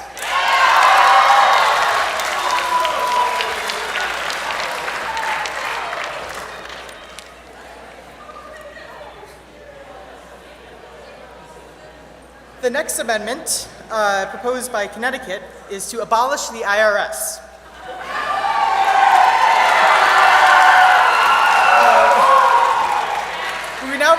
We now recognize the delegate from Connecticut to speak in favor of this amendment.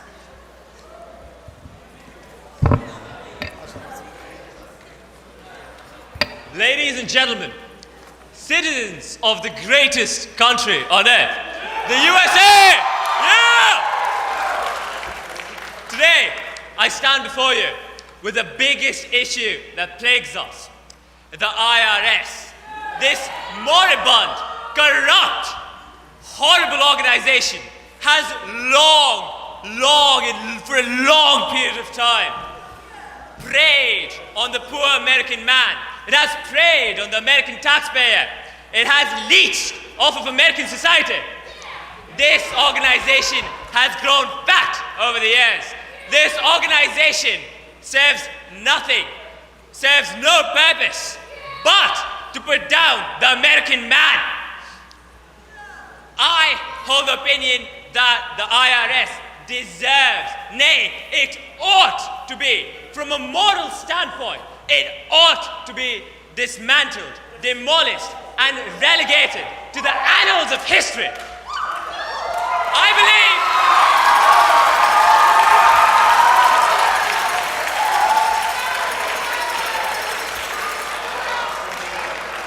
for decades, Americans have been subjected to the ruthless audits of this awful terrorist organization. And now, it is time to stop terrorizing our own people. It is time to stop letting these people use force against our great citizens. It is time. All right, to I'm going get to cut you off here. We're going to hold pretty strict to our 90-second rule. Any opposed to this amendment?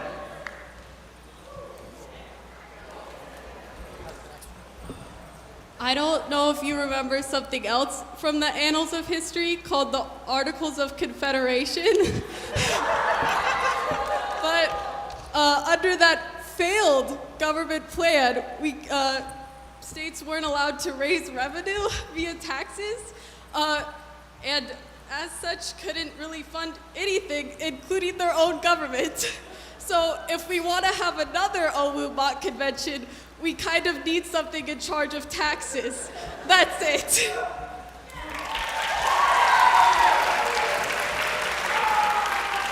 All right. We will hear one more argument for the amendment and one more against. So an argument for the amendment. Nope. Okay, for the amendment, a financial organization that goes ahead and recruits 86,000 agents, and in the job description is the use of deadly force against its citizens, is too much power. So I support the amendment.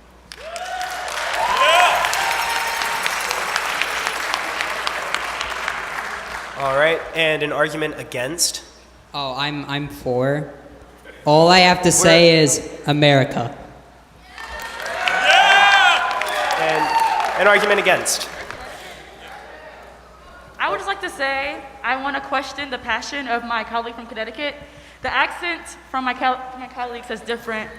They don't sound very American to me. Sorry.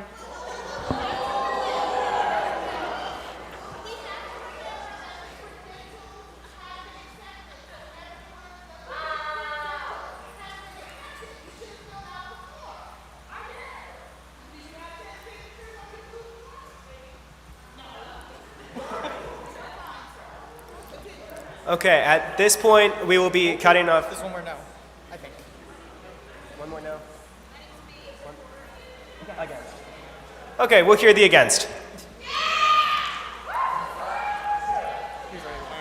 I just have one point. If we can't tax anything, how are we going to pay for the border wall, guys? This is a really important point. That's all I have to say. All right, that's it. Alrighty. At this time, we will be holding another sound vote. So, all those in favor, please say aye. Aye. And all those opposed. The amendment passes.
The rules of the convention do allow for a roll call vote, but if we were to take a roll call vote every time there is a closely debated amendment, we'd be here until the start tomorrow morning. And so the chair is going to rule that,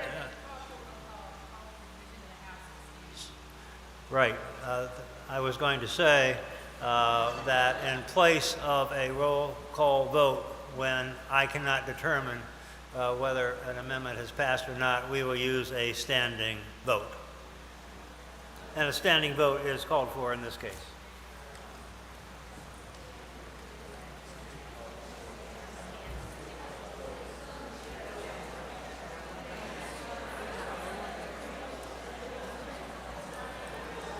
Okay. Returning to the question of getting rid of the IRS, all those in favor of the amendment, please stand up.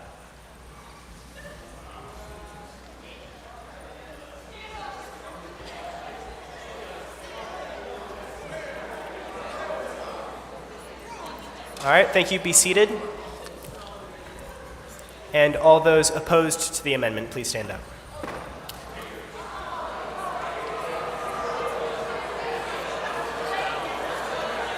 The amendment does not pass.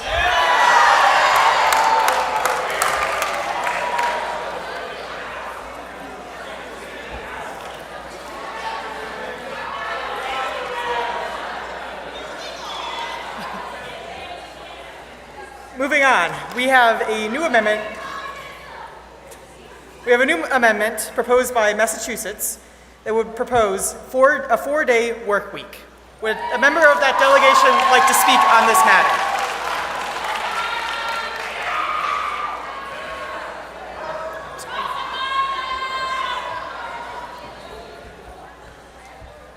Good evening, my fellow Republicans.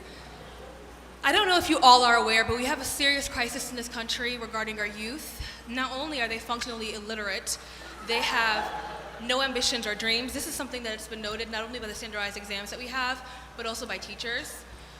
The Chinese, via TikTok, their children dream of being astronauts and scientists. When you ask kids today what they want to be, they say, I want to be Logan Paul, I want to be Kai Cenat. I believe that a 4-day work week, not legislatively, but the Republican Party starting a conversation saying, hey, perhaps we need to have a serious conversation about parents staying home on Fridays and beginning to take care of their children and having a more personal relationship with them. This is something that's seriously impacting Generation Z and Generation Alpha. It's disturbing, and I believe that the Republican Party should lead a conversation in helping our youth. Thank you.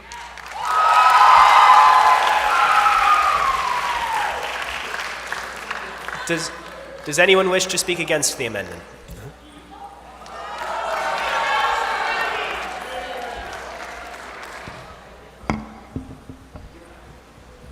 I just want to say that if we were to have a 4-day work week, a lot of us would not be here right now, right? Like this wouldn't really be going on.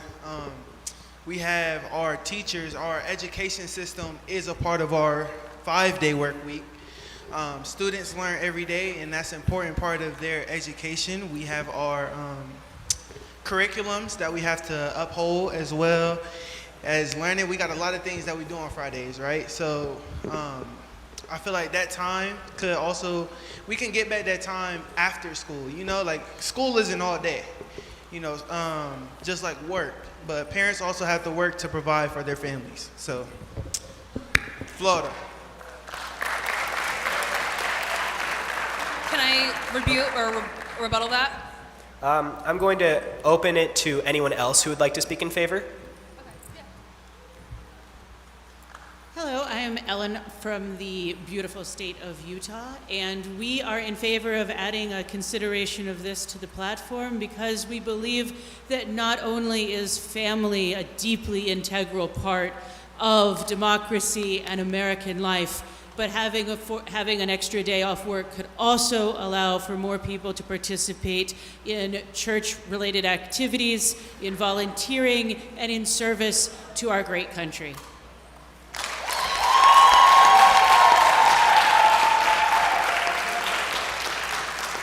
All right, and anyone opposed to the amendment?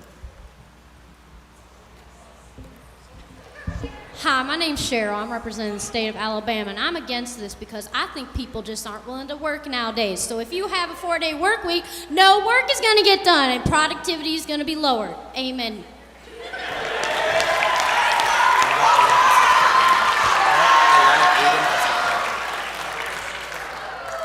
Okay, we'll hear one more for and one more against. Howdy, partners. As a delegate of the great state of Texas, having a 4-day work week would give us more time, both with our families, at church, on the golf course, and at the shooting range. I rest my case.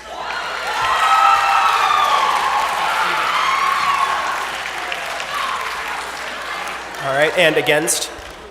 Yep.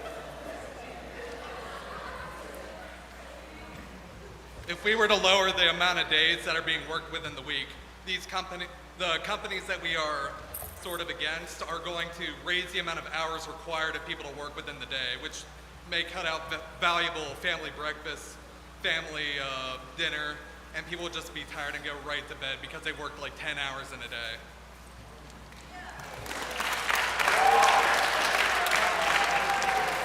All right. Thank you, delegates. At this time, we will call for a sound vote. So all those in favor of the amendment, please say aye. And all those against, please say nay. The amendment does not pass.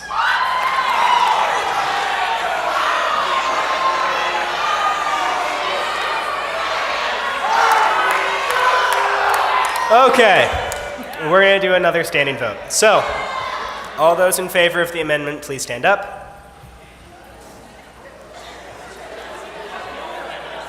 Okay, and all those opposed, please stand up.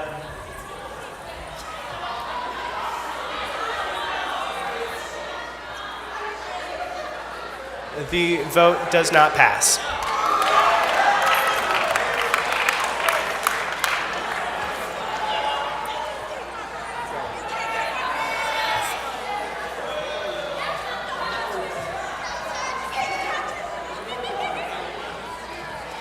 The next amendment is proposed by the state of Indiana. It states that they would support clean energy as opposed to fossil fuels. We will now recognize a delegate from the state to speak in favor of this amendment.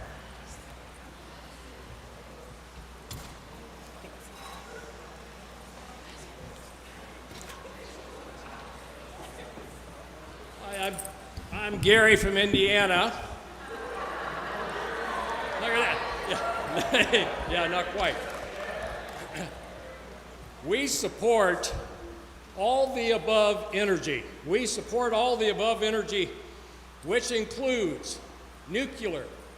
The new nuclear is coming online. In 5 to 7 years, we will have nuclear power that will be clean, the cleanest form. That plant will fit inside of Selby Stadium and create enough energy for this entire area. We don't need to use up farmland. We don't need to put towers in the air. That is on the way. So during the transition period, I believe we should adopt all of the above energy policies responsibly. Of course, do it responsibly. And to the point of, in that all of the above, that includes coal. Well, yes, it does. You know what? There will be other countries, before we adjourn tonight, before we go home, there will be a coal plant opened in a foreign country. They will be opening another coal plant. So every 2 or 3 we get rid of domestically, they are more than offsetting in other parts of the world. So, I think am I running over? I will be cutting you off there. Yes. Oh, okay. And to the delegates, I am keeping track of time. One more point. So we're going to stand by our 90-second rule. Any opposed to the amendment? Hello.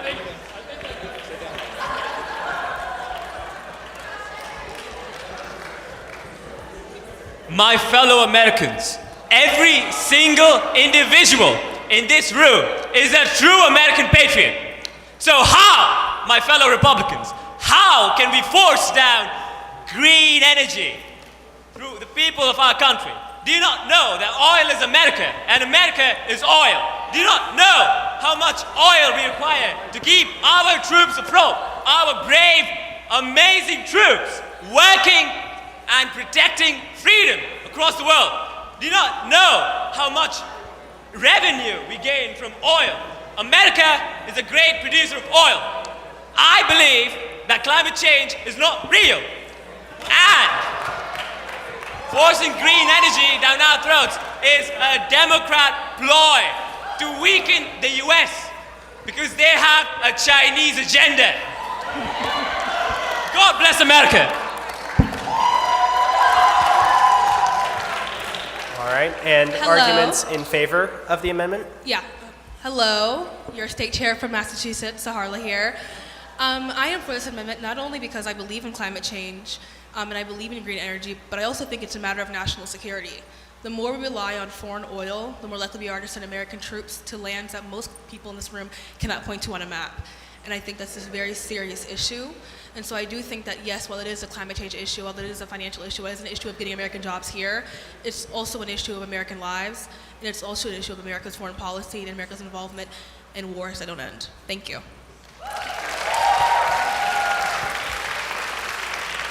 right, and we will hear one more against this amendment. I'm against it. Because if we accept all types of energy, that means the people with those stupid little Teslas are going to get the good parking spots. And where am I supposed to park my Ford F-150? Can I use the rest of her time since she didn't use the full 90 seconds? I just want to.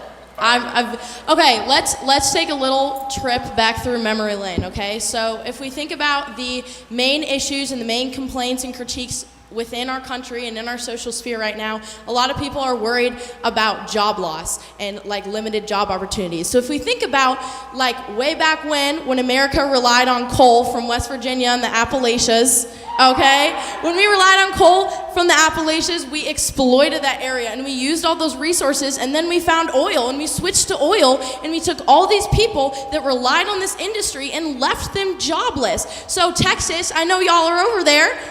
Oil is big over there. Do you guys want to lose your jobs? Do you want to lose your money and your source of income? Absolutely not. We're doing fine with oil. Like, sure, people are talking about climate change this, climate change that, but like that is a problem for tomorrow. Right now, we need to focus. That is a problem for way down the line. We can use oil, and we don't need to force all these poor Texans over there to lose their jobs.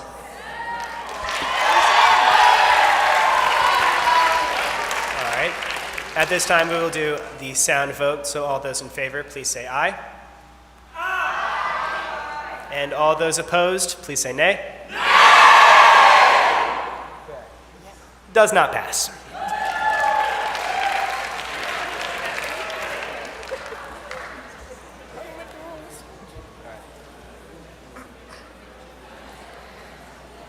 The next amendment is a joint sponsor between California and Connecticut. It states the freedom to use tobacco. We now recognize a delegate from California and Connecticut to speak in favor of this amendment. I don't know about all of you, but tobacco has helped me in every way of my entire life. It really has helped. And you know what really sucks? Going to the gas station and losing $8 because you want to buy a pack of cigarettes. That's $8 that I could use for a lot of other things, like more cigarettes. I don't need the government taking my money and giving it somewhere else where I don't care, because all I need is my big old dip in my mouth when I'm working and my cigarette after a long, tired day, or to wake me up in the morning. Down with the liberal bureaucracy. Thank you very much. The Democrats want your tobacco gone. Vote for tobacco. We need our tobacco. Yeah! All right. And any arguments opposing this amendment?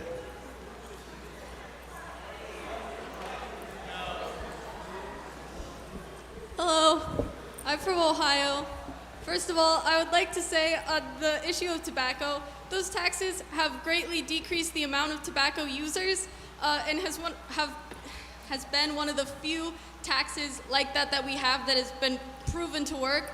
I would also like to say that I know that it's really fun to be a stereotype of a Republican, but when you do that, you're undermining the real issues you're undermining the real debate of Republicanism, and I know a lot of us in this room have qualms with it and agree with it, and if we only bring up the really exaggerated version of a Republican, you undermine criticizing the real harms of an exaggerated Republican when they bring up actual problematic issues.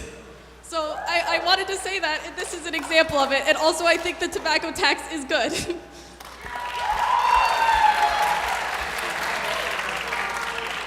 All right.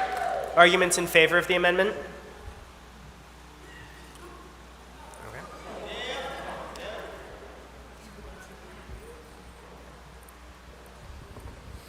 some things might not be good for us, but I think that tobacco is a running part of our economy as well. We are a very rich nation, and tobacco is a part of that economy as well as other things that might not be the best, but tobacco is good for, or I mean, to each their own as well. I can't tell nobody what they can't do, but at the same time, if it's bad for you, but you choose to do it yourself, you know? Can't force it on nobody, but can't tell them not to do it. Florida. And arguments against. I just, I had a really stressful time in the 7th grade, and I may have relied on not the best coping mechanisms, but I am a survivor. And I just want to point something out, everyone. When you smoke, 100% of people who smoke die, okay? And if we keep smoking, you know what's gonna happen? We're gonna die, and you know what happens then? The liberals take over, okay? So we as a party, we gotta adopt healthy coping mechanisms, people, or else you know what happens? This is gonna be Nancy Pelosi and Joe Biden's America. And I'll tell you what, I used to be addicted to the cigarettes, but I'll raise you this. Have you ever had a really good Diet Coke from McDonald's? I gotta tell you, no tobacco for me anymore, people. Just Diet Coke, that good old DC, baby. All right. At this time, we will do the sound vote. All those in favor, please say aye. And all those opposed? No! Amendment does not pass.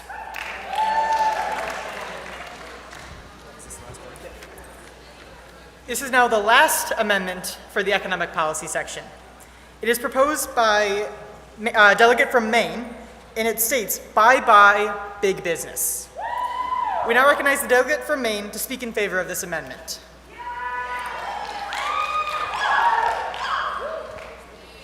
Now, before we begin this debate, can you read the last sentence in that amendment? The last sentence of the amendment is, oh, by the way, Biden is stinky. Okay, so now let's think about that, okay? We all know Sleepy Joe is sleepy, right? So if Joe Biden is falling asleep during his political work, what says he's not falling asleep when he's in the shower? Does he really smell that good? Because I don't think so. Now, let's think about who's funding Joe Biden and Nancy Pelosi. Big business. So that is why we need to say goodbye to big business. Take all that, start nationalizing big business, start giving them higher taxes, and put that money towards smaller businesses for the small working class Americans, all right? Thank you very much. All right. Arguments opposing this amendment? That sounds a little bit like communism to me. I remember the Berlin Wall came down. I like big business. I like going to Subway. I like McDonald's. I like buying a big old thing of Hawaiian Punch. I don't need nobody telling me what business I can or can't buy from. Soviet Union's gone. We're not nationalizing everything. Make more things private. Make it all private. Don't nationalize a single thing. Boom.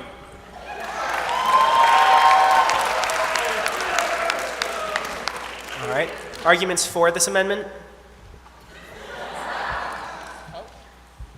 Okay, and arguments against? I agree with my colleague from Connecticut.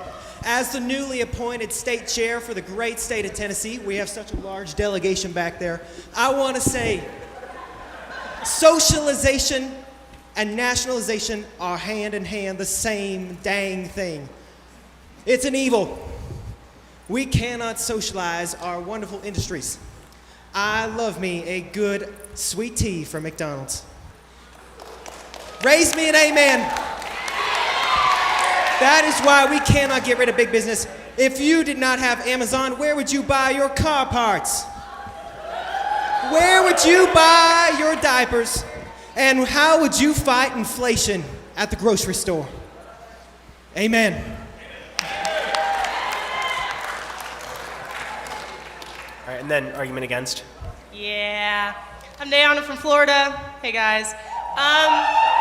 So y'all want to say goodbye to big businesses. Where you gonna get your groceries from? Y'all be at Walmart. I know there's a lot of moms in here that like to go to Target. You can't do that no more. All the Starbucks girls, no more coffee for you. As much as I would love to support small businesses, which we can still do, they're not gonna do my groceries, so I would say I'm against this one.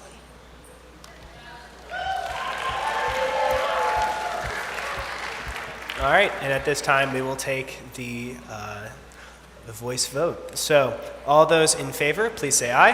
Aye. And all those opposed, please say nay. Nay. The amendment does not pass.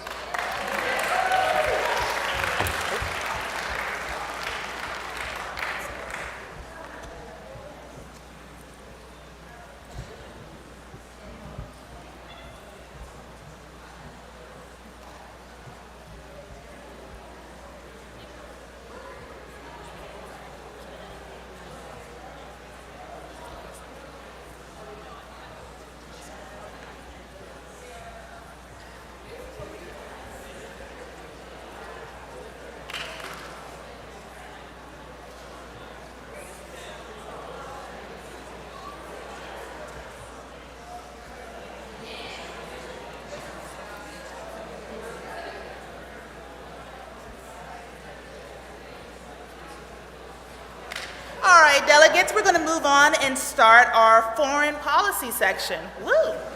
And so first, we have 3 related ones. I thought we were doing foreign policy. Oh, we're doing foreign policy. All right. We're doing foreign policy. All right, so our first one comes from the great state of New York. It wants to add the following lines. We condemn the actions of Putin and acknowledge that the war occurring in Europe is not just over ideology and self-preservation, but is also over territories and ethnic allegiances. American interest is furthered by not sanctioning this territorial aggression of a sovereign state and demonstrating that we can be trusted to abide by the treaties with our allies. And so if a delegate from the great state of New York would like to come to the microphone and speak in support of this statement.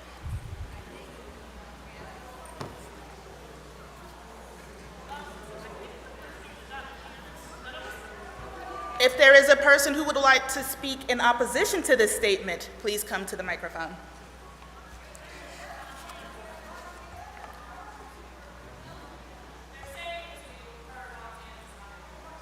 Oh, Montana, excuse me, the first signature I see is New York. Montana.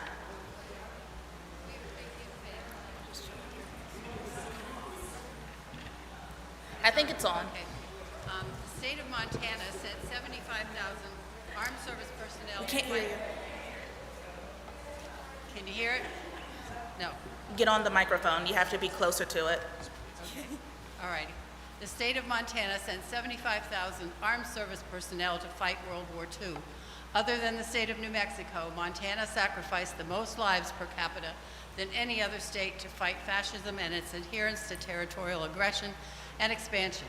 America fought the Cold War for more than 40 years after World War II against communism and the Soviet Union's grab of territories it was occupying after World War II. Again, America sacrificed many lives to maintain the territorial integrity of sovereign Western European states and promote peace. The Republican Party has always defended the American ideals of personal freedom and democracy.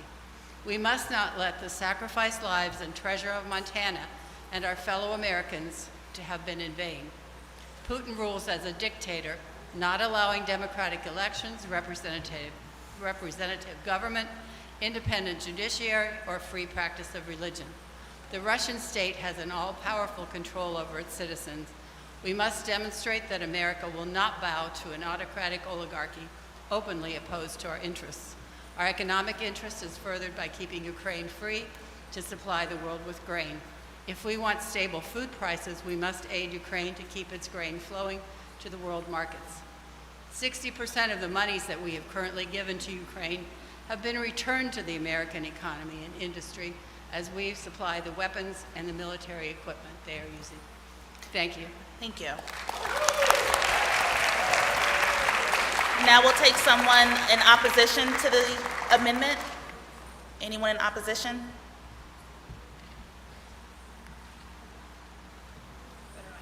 Oh, no one. Anyone else in support? All right, so we'll do the sound vote. Everyone in favor, please say aye. Aye. Those against, say nay. All right, the amendment passes.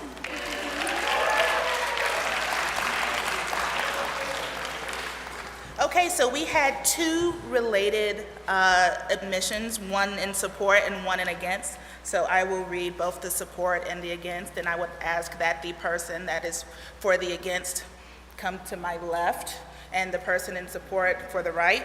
So first one in support, it's called Support Intervention in the Ukraine.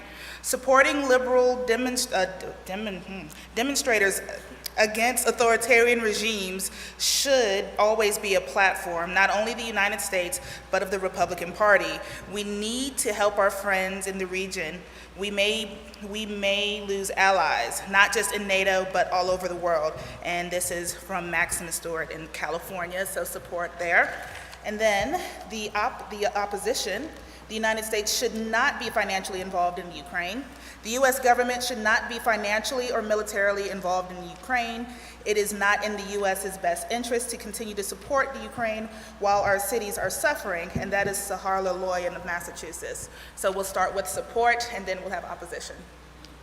I don't think President Vandenberg is here, so this part of the speech is a little ruined, but President Vandenberg, Mrs. Vandenberg, the distinguished guests here, you ladies and gentlemen. I was going to say fellow Republicans here, but those who are watching from a distance, including all those millions of Democrats and independents, I believe that we have the platform that they are looking for when it comes to this issue. Before this convention, I thought to myself about the issues of the day and what our biggest issues are. Our economic problems, our social problems, or the other problem. Right now as we meet, Russia, an authoritarian state, arguably a fascist regime, is invading a liberal democracy in Eastern Europe. The United States has always been the main defender of freedom all over the world, and I believe that it is our job to make sure that nations like this do not come under harm against aggressors such as Russia. It is not only important for Ukraine's interests, but our own. NATO is in the region, the majority of our allies are in Europe, and if we let this happen, we are going to look like a very weak country. And who in this room does not support the idea of helping innocent people who are being slaughtered by a terrible, terrible leader in the name of things that we watched with Tucker Carlson? All right. Now we will hear from the opposition. Good evening. I abhor the accusation that this is an issue of a lack of empathy or lack of care for the fact that people are being slaughtered and suffering. The United States government has been at war 222 years out of its 239 years of existence. There are many genocides happening in the world. There are many people suffering. While I understand that Eastern Europe and the Ukraine pose perhaps a particular strategic interest to the United States government, it is absolutely unacceptable and ridiculous for us to be sending billions of dollars to a country that I would argue, most people in this room cannot point to on a map, when we have Americans here at home who are suffering due to the catastrophic impact of COVID-19. I think the U.S. should work for a diplomatic solution within the Ukraine, but sending military personnel and continued financial support is absolutely unacceptable. I do contend that much of that military and financial support has helped Americans and has been returned to America, but there's a growing level of apathy, not only within Generation Z, but I would argue all of America, regarding our continued involvement in wars that many of us will never see end, and it's absolutely unacceptable. Furthermore, there are accusations of Nazis in Ukraine. We don't quite know the exact political situation of the nation. It's not to argue that one cannot defend itself, but to act like this is an issue of liberalism and democracy versus authoritarianism is not only false, but disingenuous.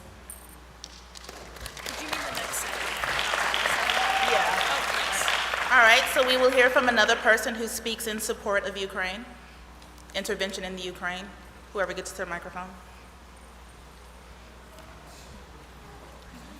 If we were to just abandon our new ally of Ukraine, what is stopping Russia from just taking Belarus, Mongolia, Azerbaijan, or any of their surrounding countries?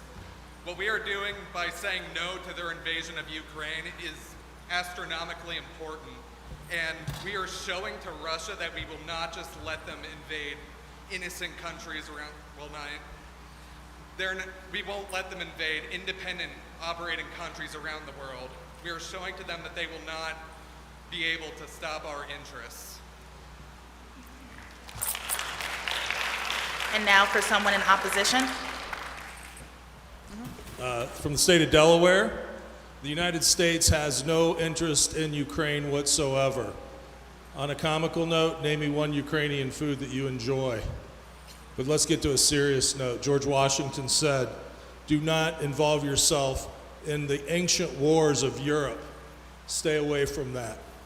Russia has a buffer space that they have with Ukraine. NATO has encroached on the buffer space, threatening the Russians and threatening their sovereignty. We promised them through the years that they would have the Ukrainian plain open so that they would not have the fear of the European invasion. Ukraine has been the pathway for all invasions into Russia, and Russia has invaded into Europe by way of Ukraine. Ukraine remaining neutral means that we have a safe and free Europe. Russia is willing to talk about dividing up and only taking the areas of Russia that have ethnic Russians living there. They've been ethnic Russians all along, and the ethnicity of Russia comes from Ukraine. That is the fact.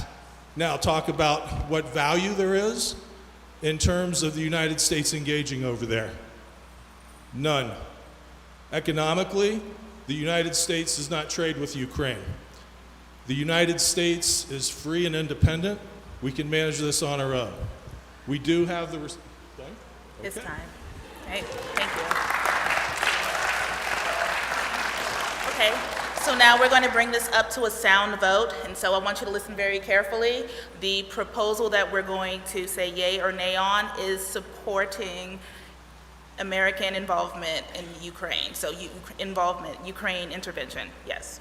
So all of those in favor say aye. Aye. Those against say nay. Nay.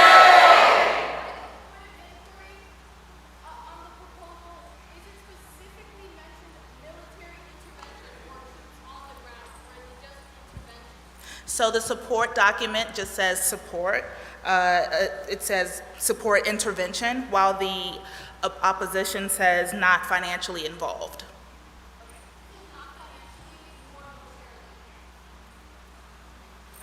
Oh, it sure is in the document, so I guess we are talking both financially as well as militarily. So intervention, period, and of any kind. So that was unclear, so I guess we should do the standing vote. Those in favor of Ukraine intervention, please stand.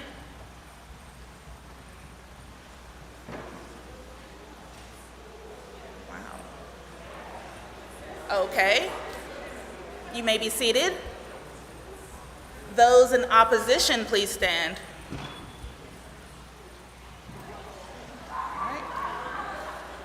It appears the motion to support Ukraine intervention passes.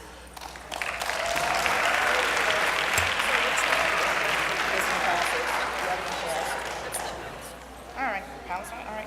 Moving onward, I'm doing the heavy ones. So we have one from the state of Connecticut. Ensure the Middle East has peace. This one states that the U.S. is prepared to assist to assist these steps towards peace between Israel and Palestine by fully recognizing Palestinian independence. Palestinian borders will be returned to those before 1947. The related amendment proposal, proposing a safe and just solution to the genocide in Gaza, recognizing the genocidal acts of Israel in Gaza and Rafah, cease all military aid to Israel and call for a ceasefire, call for a two-state solution, and ensure the establishment of a Palestinian state, hold Israel accountable for the war crimes and mass genocide in Gaza, and demonstrate and disengage Hamas by peaceful means. And so this is Raza Amir from California, as well as some, I cannot, yes, how do you say the division's name? Digvijay in Connecticut. So we're merging those two together. So if someone from either California or Connecticut would like to speak in support.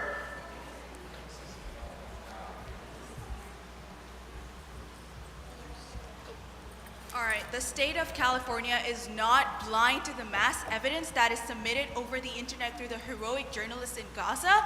It is a genocide, and we recognize that. It is infiltrated in the Republican doctrine to help those in need, and we recognize the war crimes happening in Gaza by the Israeli state. And to help support the Palestinian people, we demand these four things. 1, recognize the genocidal acts of Israel onto those in Gaza and Rafah. 2, seize all military aid to Israel and call for a ceasefire. 3, call for a two-state solution to ensure establishment of a Palestinian state. And 4, hold Israel accountable for war crimes and mass genocide in Gaza while disengaging Hamas by peaceful means. When Palestine is under attack, what do? Stand up, fight back. When Palestine is under attack, what do? Stand up, fight back. When Palestine is under attack, what do? Stand up, fight back.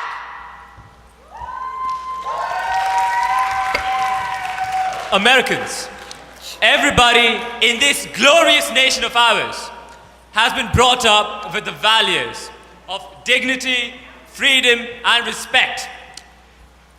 We have often considered Israel to be one of our greatest allies in the Middle East. However, I believe that it's true Americans who bleed red, white, and blue. We must recognize the genocide of the people of Palestine, and we must recognize the nation of Palestine. For far too long, we have let the lack of freedom and liberty run its course. No more, my fellow Americans. America will stand for what's right. And now we'll hear from someone in opposition. Hello, everyone. My name is Chris, combat veteran in Iraq, Afghanistan, etc. I will say that Palestine has been offered independence and recognition by the United Nations, United States, the Clinton, from four exact times, they have been offered their independence recognized as a state. All 4 times, they have rejected it. And why have they rejected it? The only reason is because they don't want Israel to exist. They want all of Israel as well. And it's all facts. You guys can look this up. But the idea here is that trying to say that Palestine has, we need to recognize that they're a state and give them their autonomy. They have been offered it 4 times. We continue to offer it to them, and they continue to reject it. It's not us that's saying that what I'm saying is I reject this idea here. So. Is there someone else speaking in support? The state of California believes that if the people of Palestine rejected that land first, it's their right to reject. They will not accept a smaller piece of land when it was their home to begin with. And their rejection does not justify killing them. 35,000 people, 35,000 children is not a casualty, it's a genocide. And the Republican Party recognizes that. Thank you.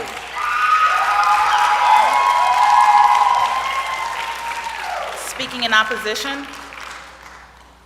Speaking in support? Speaking in opposition, not opposition to what's going on, but in opposition to the complexity of the issues. I want to refer back to what the platform committee wrote.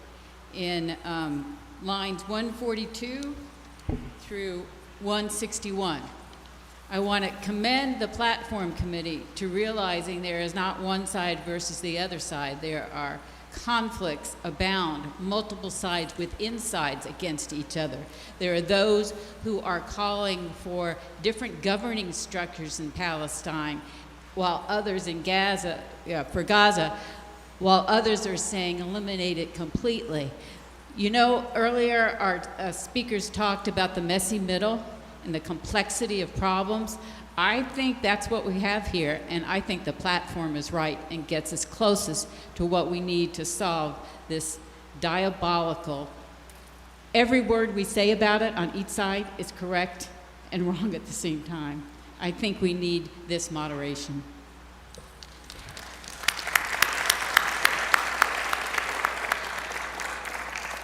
So I think now we're going to do a sound vote.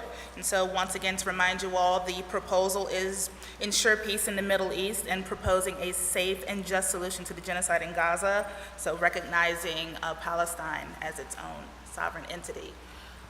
Those in favor say aye. Aye. Those against say nay. Nay. The motion passes.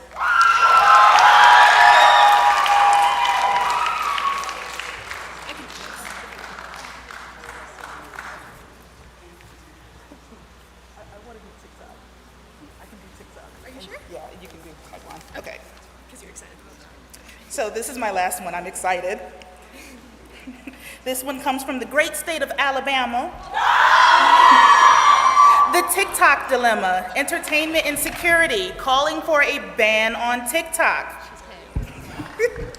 Recognizing the prevalence of younger users on TikTok, we call for a ban on the app. So if an Alabamian delegate would like to speak in support of that, come to the microphone. Okay. Okay, just to recap, my name's Cheryl. I'm representing Alabama. Roll Tide! Anyways, these Chinese communists are trying to spy on America and learn government secrets through the phones of our children. So for the safety of the children and the country, TikTok should be banned to protect this nation and prevent the spread of corruption. No more will children gyrate their hips on the internet and shake their behinds on TikTok or say strange words like Riz and Cap. So I think, in fact, my state, Alabama, has already banned TikTok, the weird clock app. So I think it should become a nationwide ban. God bless America. God bless Alabama. Thank you. And now for someone in opposition. As someone who values freedom, thank you. How dare you tell me what I can do with my children? If my kids want to spend 8 hours on TikTok and rot their brains, have at it. Personally, because let's be real, are we reading books anymore? No, thank you. I'm fine. Leave it to the liberals, please, and leave my kids alone. Someone in support. Hi, my name's Maureen. I'm also from Alabama, and I would just like to say, what is stopping an American company from duplicating what TikTok has done? We don't have an issue with TikTok itself. We have an issue with the government controlling it. Someone in opposition? Yeah, I'm in opposition. My colleague from Alabama spoke a lot about protecting the children by banning this app, whereas I think the most dangerous thing for our children and the future Americans is living in a country without freedom of speech and free access and dissemination of information. If we ban TikTok today, it's Instagram tomorrow, and the day after that, it's the New York Times. We have to protect freedom of speech at the roots and allow minority groups who utilize these online social media platforms to spread their message. Thank you. Someone in support? I'm in support of the amendment. The problem a lot that I see on TikTok is that these children, are too young to be posting these kind of things. TikTok is enabling this behavior of the young generation having a platform online where they're being exposed to things that they should not be seeing. The quicker that we get rid of TikTok, the more this can do for the next generation, give them a chance to learn outside of the internet. I'm not saying we're banning social media as a whole. Just keeping TikTok out of it keeps a lot of children from being exposed to negative factors. Thank you. One more in opposition. Okay, so I would like to speak in opposition on the ban on TikTok. It would be incredibly hypocritical for us to talk about banning other social media from other countries when we criticize China for doing the exact same thing with our social media. Next thing you know, we will be making all American social media companies that only allow us to talk about positive things and things that the government wants. It is complete censorship and it should not be allowed under our Constitution. Thank you. All right, we're now going to bring it up to a vote. So remember, we are calling for a ban of TikTok. Those in favor of the ban, say aye. Aye. Those against, say nay. The motion fails.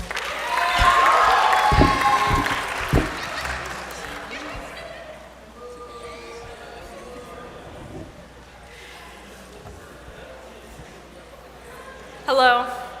So we're still continuing. Okay. Okay, settle down. Okay. So we're continuing on in foreign policy. We're just switching out. Thank you, Dr. Mack. So our next issue, or our next amendment, is recognizing Taiwan as a country.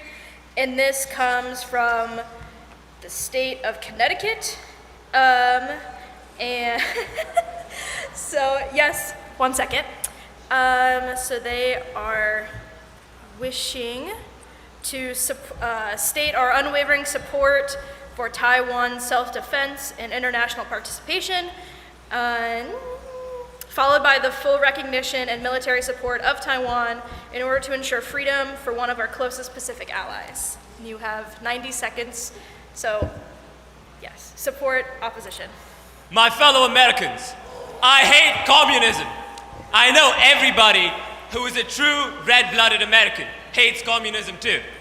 So why is it that we let the bullies, the communist Chinese, have their way with our policy? Taiwan, the nation of Taiwan, is a beacon of democracy and good economic practices, of good capitalism, everything that the Republican Party believes in East Asia. China is a crony bully that does nothing but take. It takes land from our allies in the region. It takes over islands like the Spratly and Paracel Islands. It bullies other nations into submission.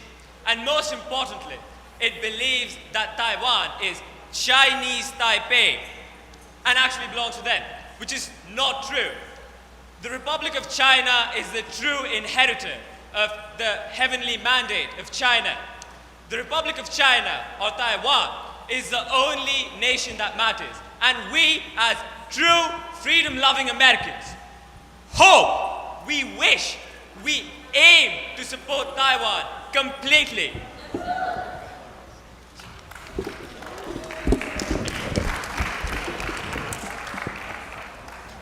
Do we have any opposition? Yeah, I'd like to oppose this as the delegate from Tennessee. I would just like to remind my colleague from Connecticut that strategic ambiguity has worked for the past 50 or 60 years, and we get all of our semiconductors from Taiwan. And they cannot win a war against China on their own, and I don't think any of us want to fight World War III in Asia right now. I do believe that if we maintain strategic ambiguity, Taiwan can continue being an independent country that is already sort of recognized by us, and we already have given them a ton of money and weapons. So how about we just keep this thing on ice until we're ready to fight a real war? How about that? And in support? You know, I'm not a big fan of China. I think if we do something and it upsets China, we should do it. So if we recognize Taiwan, I think Xi Jinping would be very upset. Very upset. He might even cry. I'd like to see him cry on TV. So if we recognize China, the real China, Taiwan, it'll make the red China very upset. Thank you.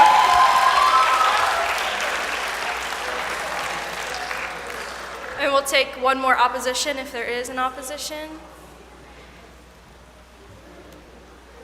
Okay. Sorry. Okay. Well, we will move into a voice vote. So all in favor say aye. Aye. All opposed say nay. All right. It fails.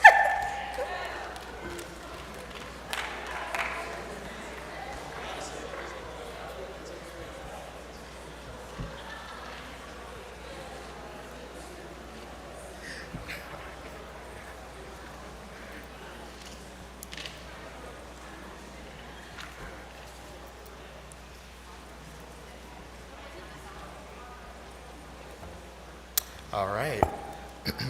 I must say, I have been enjoying this from like the sidelines over there, like this whole thing. Okay, so this amendment is titled Diminishing the Demand for Drugs as a Part of Border Security. To protect our border from cartel violence, it is imperative we address the demand for drugs, we address the demand for drugs in our own country. Addiction crisis is as threatening as illegal smugglers.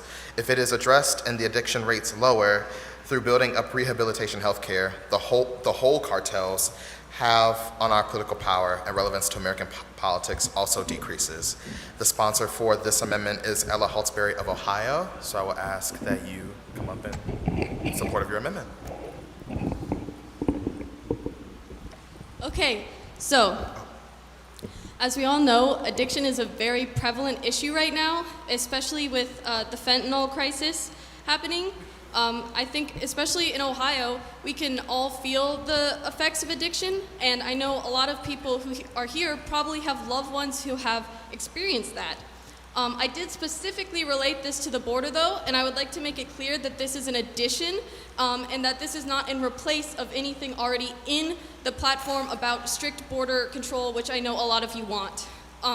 So there have been studies in South American countries on decreasing rates of addiction through building up rehab, and what it shows is as demand for drugs decreases, the cartel's hold on countries also decreases because a lot of their power goes away.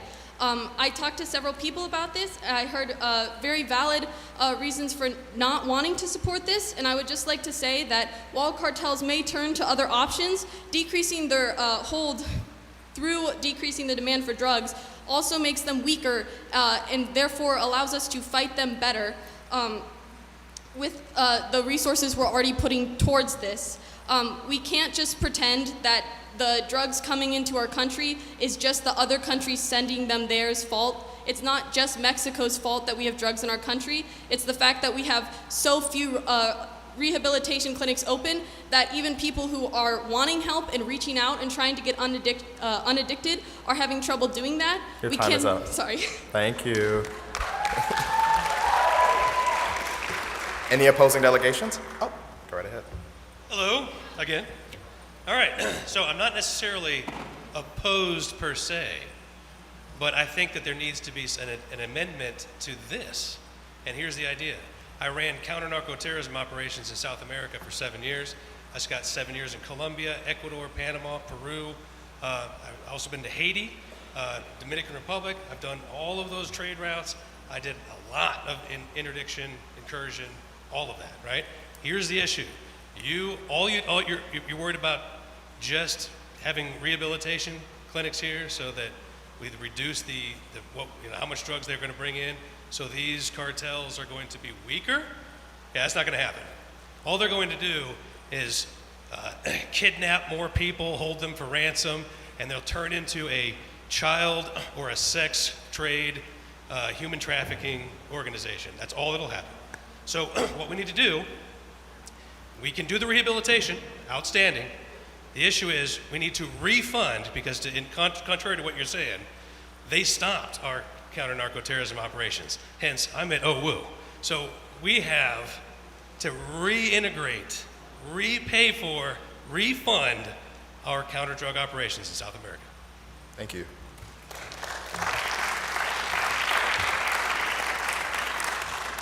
Any supporting party?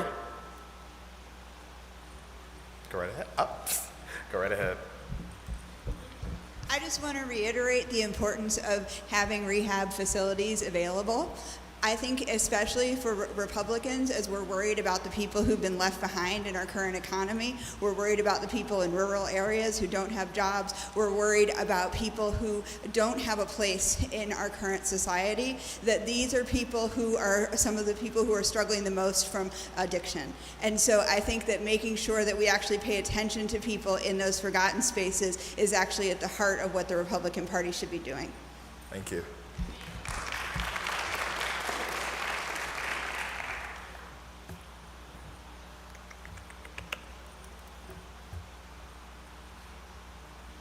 And lastly, any opposing party?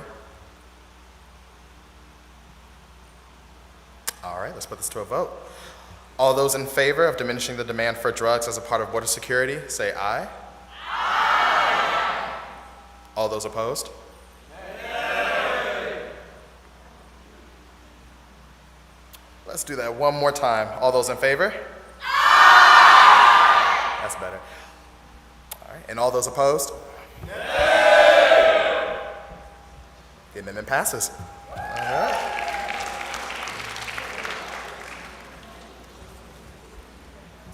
And this concludes our platform debate on foreign policy. Cool.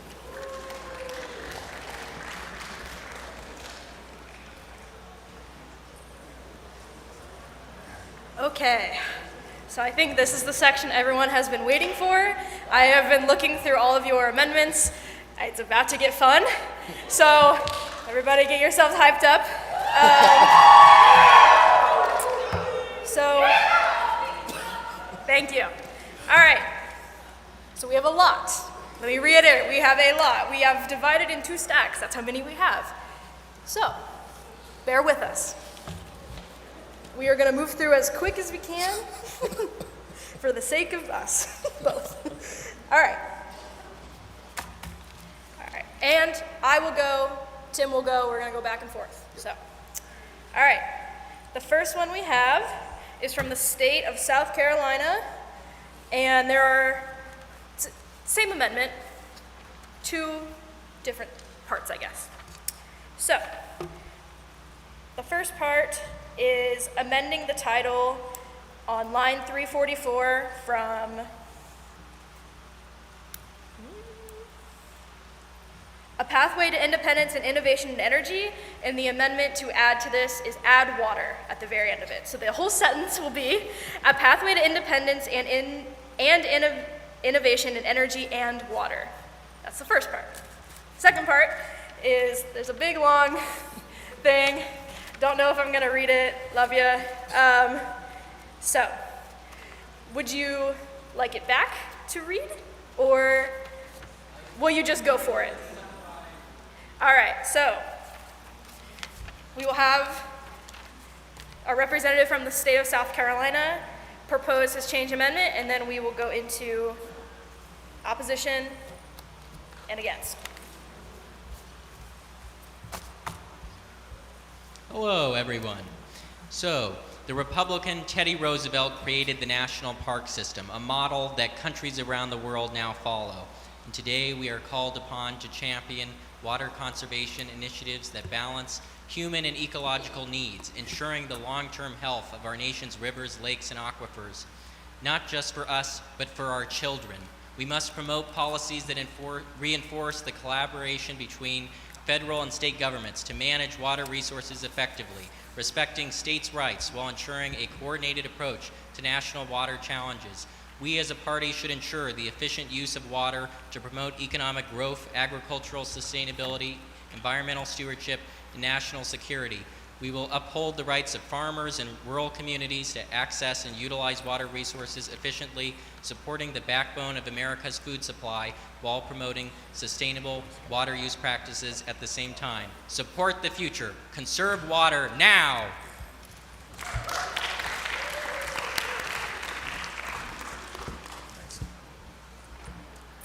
In opposition? While this sounds good, there is too much in the current environment to make this. For example, the EPA. There is a farmer on his 2 acres of land who has an aquifer that comes in. He went ahead and changed the aquifer on his own property. And the EPA came in and said he could not do that and is charging him $35,000 a day. That's too much power, and I can see that's going into this way. Right now, I believe it's been going on for 6 years, and it's like $65 million this guy has to pay if this court thing doesn't go through. It's too much power, it's good intention, bad follow through.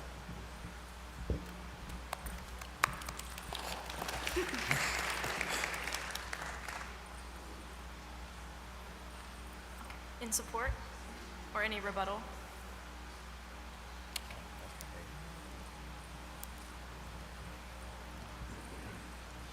There are many states currently facing droughts at this moment, and if we do not support saving our water now, we're going to end up being importing water from foreign countries, which is not a good look for the great and mighty United States of America.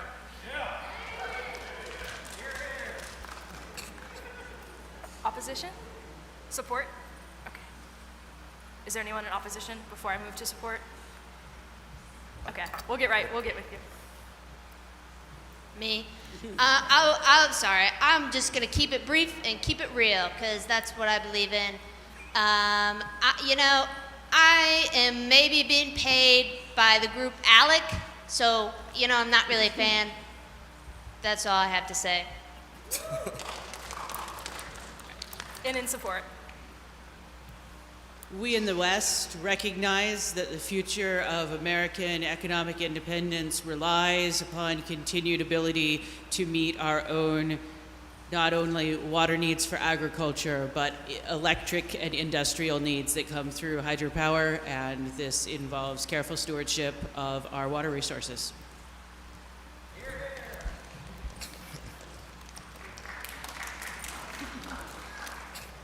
Okay, so we will conduct a yay or nay vote. Voice vote, sorry. All in favor of the proposed amendment, say aye. Aye. All opposed, say nay. Nay. Okay. This amendment passes.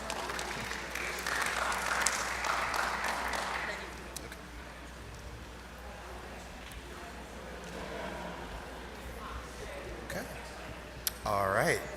So the undersigned delegate hereby proposes the amendment titled Biden Cognitive Test.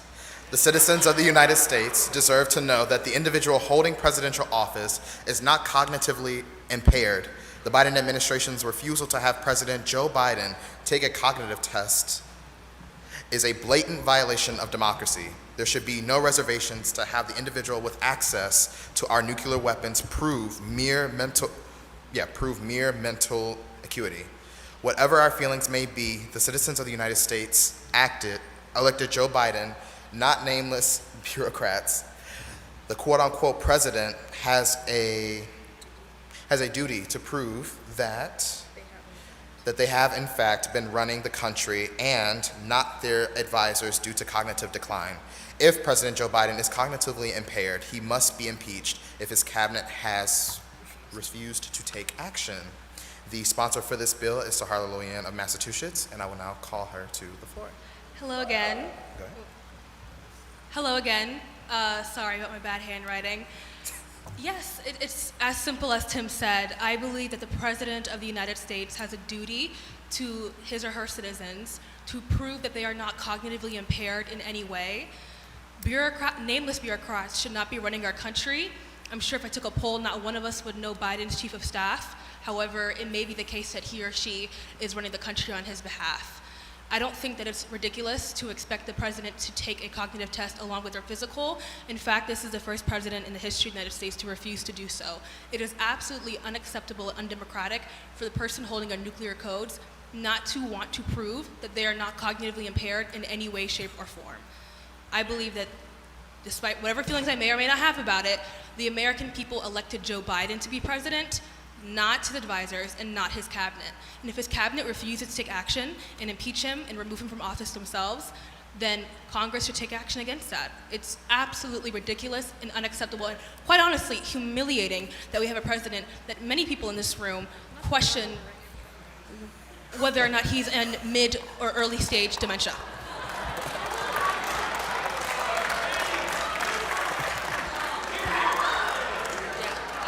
We will now accept any opposing arguments.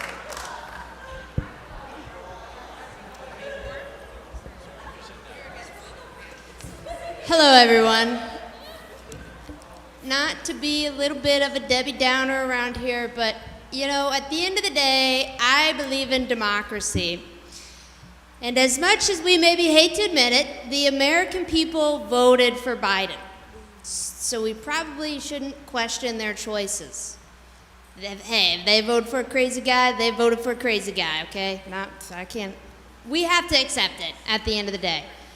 And to be frank, I'm actually not sure if I could pass a cognitive test. And I see some of you out here, okay? I'm not gonna name names, but I'm not so confident in some of my colleagues' abilities to pass a cognitive test. Because what does a cognitive test even mean? It could be biased, okay? Who's writing it, okay? Come on, I mean, and honestly, crazy people are kind of cool, okay? Have you guys ever been in a nursing home? Those people, they crack me up, okay? I'm gonna leave it to the big guy over here. We will now accept supporting arguments. I want to say that I did, in fact, take the cognitive test. They said I scored the best anyone ever has on the cognitive test. They said person, woman, man, camera, TV. And I repeated person, woman, man, camera, TV. Joe Biden should, in fact, take the cognitive test. I took it. Oh, Sleepy Joe's just afraid. I took it. I scored the best. They're saying no other president scored as high as I did. And I remembered person, woman, man, camera, TV. I said it backwards. Camera, TV, person, woman, man thing. And yeah, that's it. We will now hear our last opposing argument.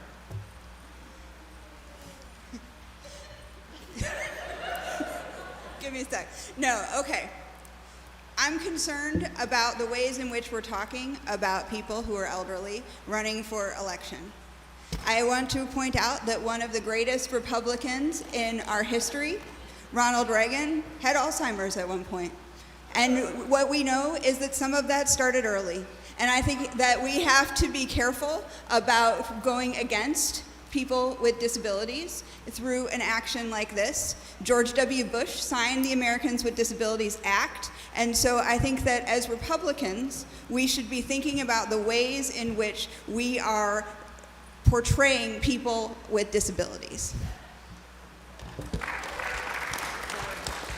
Four. Okay. I don't believe this is a question of disabilities, just more so if you think you would like to run for presidency, I would rather you not falling down the stairs on live TV and making out with babies' heads. So I do believe a cognitive test would be good. It's not necessarily that you are elderly, just if you're sound of mind. And our last opposing argument. I have a neutrality when it comes to this. I think it is fair because to have the guy have a test because almost everyone else has. However, at the same time, he does, I guess there is probably a way for him to have like his own kind of right in a way. I do think that when it comes to like having neutrality, sorry, not neutrality, God, I'm forgetting what I was gonna say. I don't know. Okay. I'm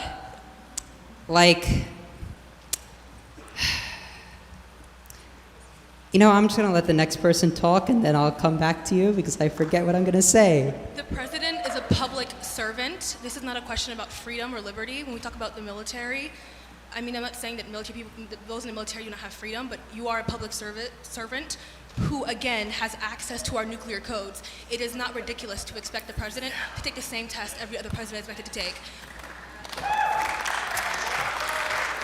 And with that, we will call this to a vote. We didn't die with Reagan. We're good. Okay. All those in favor, say aye. All those opposed, say nay. The amendment passes. All right. Okay, moving right along. Our next amendment also comes from the state of South Carolina, and it is titled Preserving Life Through Mental Health Care. And again, it is lengthy, so I will let the gentleman from South Carolina take the stand, and we will go from there.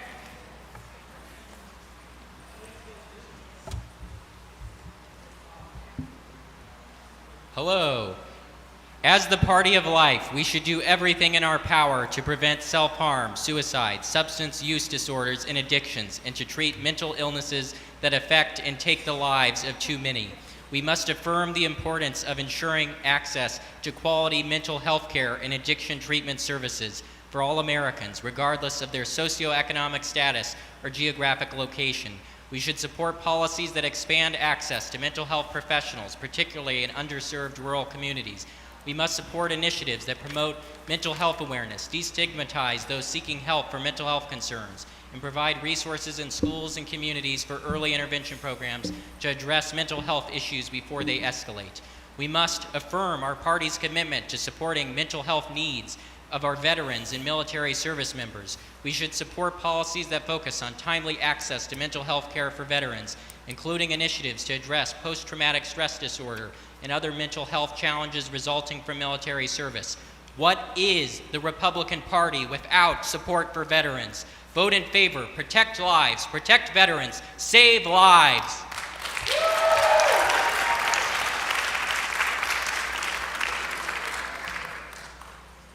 Any support or opposition? Yes. Support or opposition? Support. Go ahead.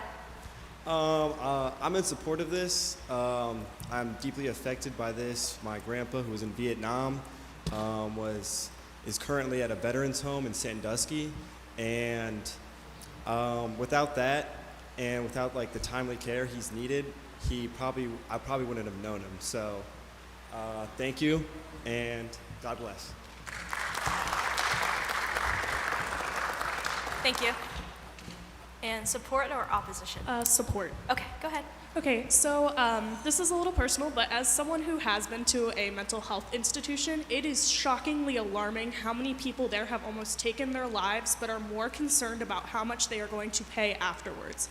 I saw young children, young as 12, be worried about how their parents were going to pay so that they could stay alive, and honestly, that is just not okay by any means. Especially for our veterans who had defended our country, they shouldn't have to worry about how they're going to save their lives and pay for it after, and I think it's truly disgusting that we expect them to do that.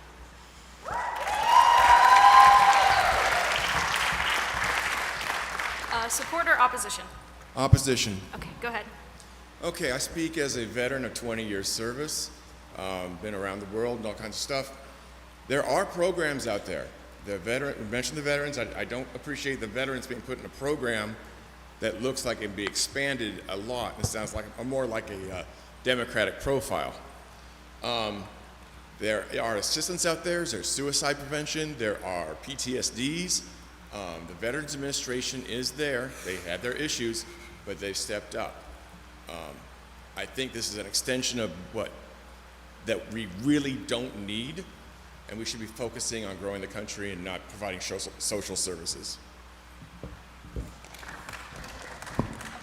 We'll take one final comment. Go ahead. Hello, I'm in support. I would just like to say another kind of personal experience. I come from a small town, and we actually have several institutes in our town for psychiatry, and still people have a really hard time booking appointments. And like our town is 1,000 people-ish, and we have like 3 institutes with several therapists, and our town can't fill that up fast enough. If I missed 1 week of therapy, I would have to wait 2 months to book another appointment. So it's not that we don't have enough resources. And we come from a town that's well off. Think about rural towns that don't have one doctor for miles and miles. Thank you. Okay, we will be moving into a voice vote. So all in favor of those for this amendment say aye. Aye. All right, all opposed say nay.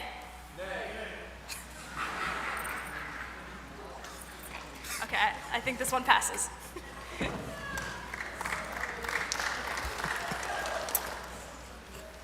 Oh, you guys wait for this next one.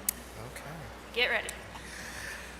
So, the undersigned delegates hereby propose that the amendment titled "The Trump Doctrine, Ending Politically Motivated Criminal Inquiries" be changed to "Demolish the Democratic Party and Become a One-Party Nation." It is in the country's best interest to abolish the Democratic Party and restore justice to our government and our nation. While the Democratic Party continues to lie and use force to keep down political opponents, we will not be kept down. We will rise and we will become a one-party nation. We recognize the delegate from Alabama to speak in favor of this amendment.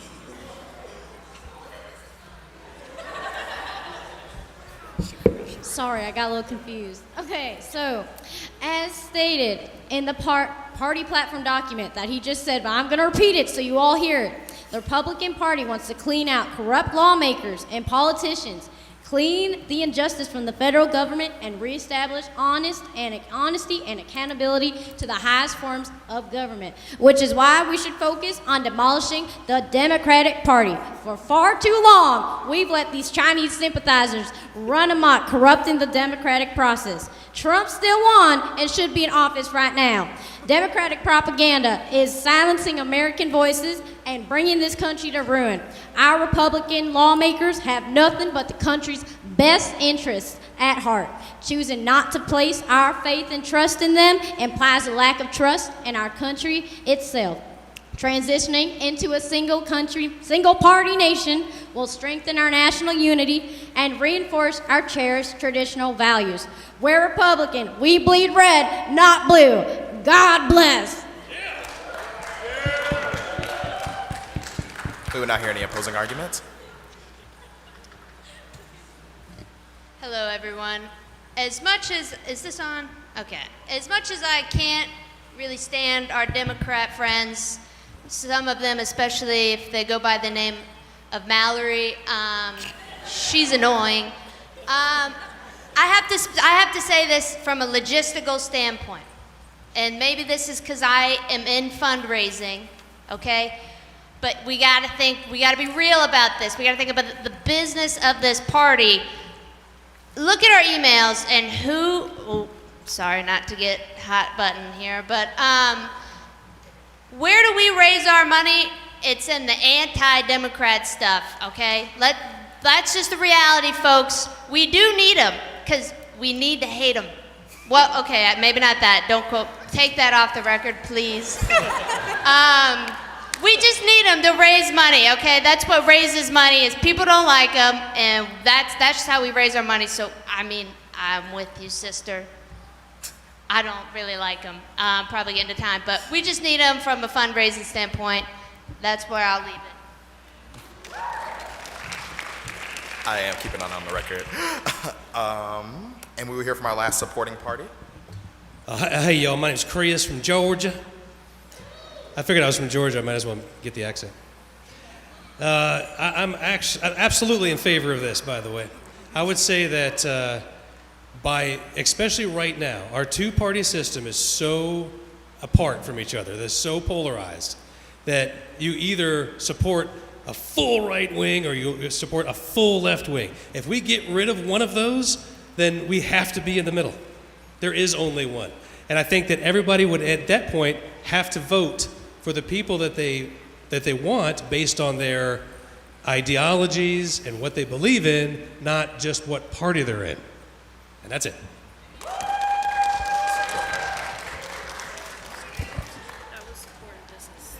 We will hear our last. This is against.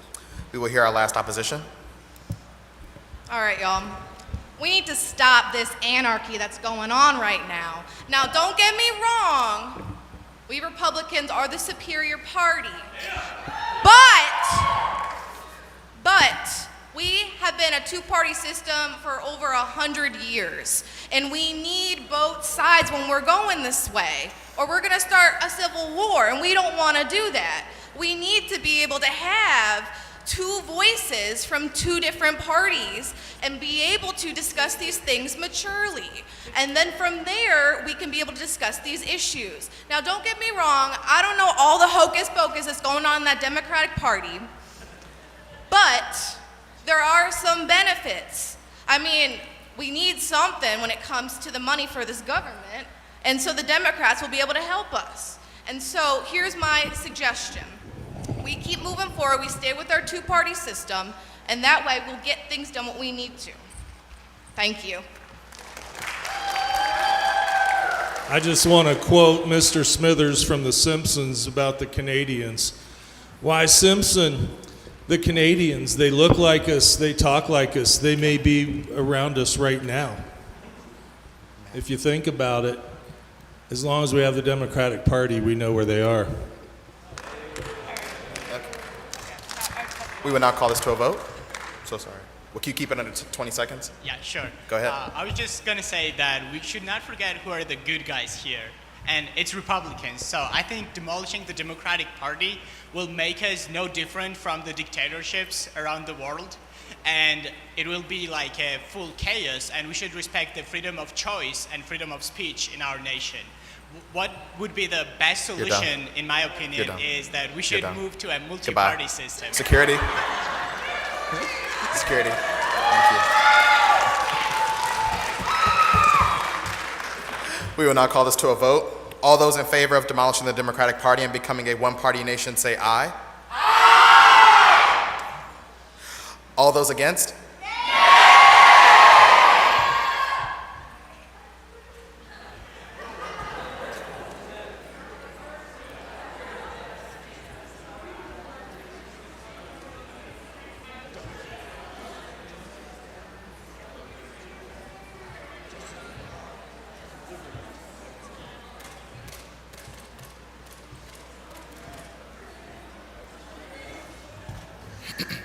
I'm gonna do it one more time. All those in favor say aye. Aye! All those opposed?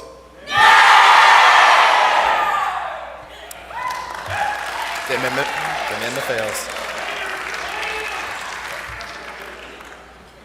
Okay, so in recognition of the fact that it is 9:02, we're gonna pick up the pace.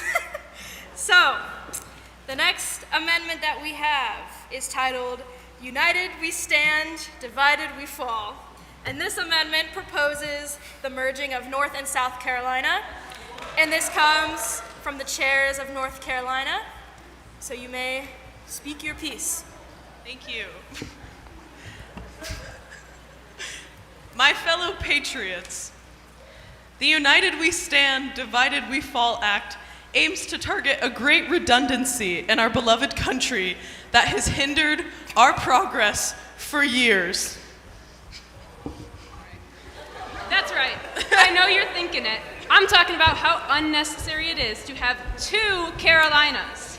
As such, we move to amend the platform to include a proposal to merge North and South Carolina to create one indivisible, great United State of Carolina. Also, that one is good. Now, we understand there may be objections, per se, from our honorable delegates from South Carolina. We'll be excited to work with them in the future.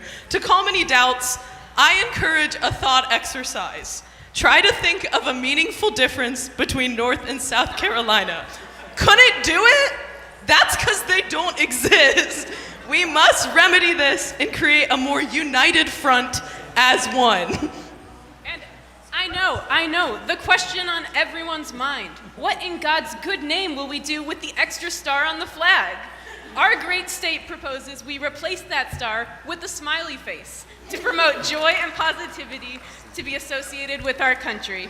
This, in the long run, will promote mental health, pro-American sentiment, and improve our international relations. Additionally, many of our esteemed delegates questioned why we're merging these states rather than North and South Dakota or Virginia. We are paving the way for future progress. Thank you. All right, so the opposition, I'm assuming you're opposition? Okay, is this mic on? Because I got a lot to say about this. All right, you got 1 minute, 30 seconds.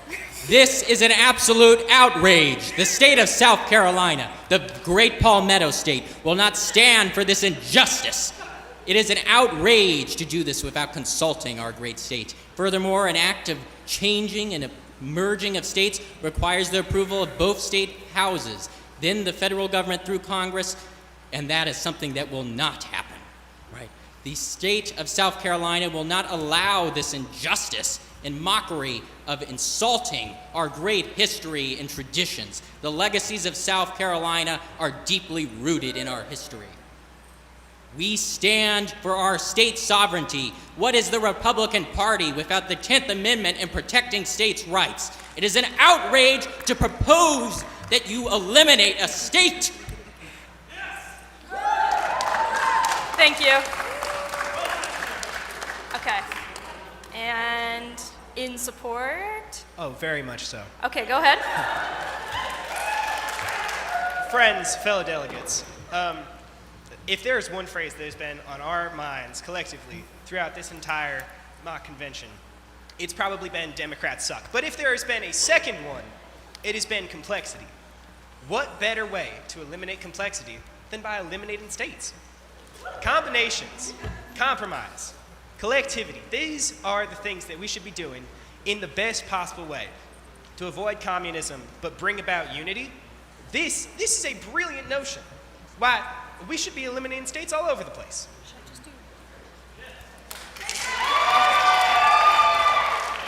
Okay, this will be our final opposition comment.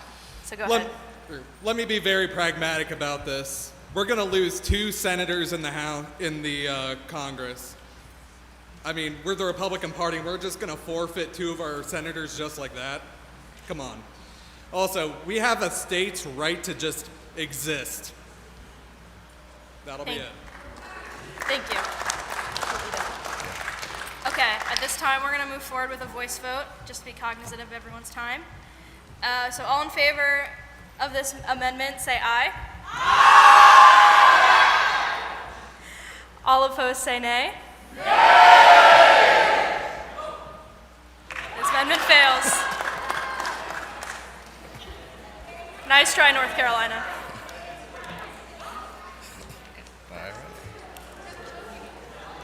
The undersigned delegate hereby proposes that the amendment titled Change Primaries to be Preference Primaries. The Republican Party endorses the use of preference primaries in state nominating processes. This has already been implemented in states like Arizona and Kansas.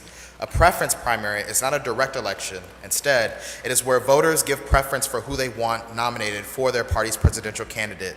Vote totals are given to the party leaders who allocate delegates, however they see fit. A preference primary would move the Republican Party back to our values instead of letting a single individual take control of the party. A preference primary would also allow our party to have more control over the nominee, ensuring we can best represent the pure Republican label. Additionally, the party would benefit from a preference primary because it lets the voters have a say, but the final decision is ultimately up to the party itself. Preference primaries fit within the foundational ideals of the Republican Party. We now recognize the delegate from New York to speak in favor of this amendment. Hey. The Republican Party endorses the use of preference primaries as part of our commitment to democratic processes within the party. Arizona and Kansas have embraced this approach of implementing preference primaries. A preference primary would help the Republican Party reclaim control over its values. This shift would prevent a single individual from exerting excessive influence over the party and its nomination process. A preference primary allows the party leaders to have more control over nomination, ensuring that the chosen candidate aligns closely with Republican principles. While a preference primary allows voters to express their preferences, the final decision rests with the party. This is a way to balance the democratic participation of party members with the need for strategic decision-making by party leaders. Thank you. Before you start, I just want to note that to streamline things more efficiently, we are going to limit the amount of people who can oppose and support. At this point, we will only accept 1 supporting argument and 1 opposing argument. So go right ahead. Thank you. I am in opposition to this. While my colleague may be arguing that this will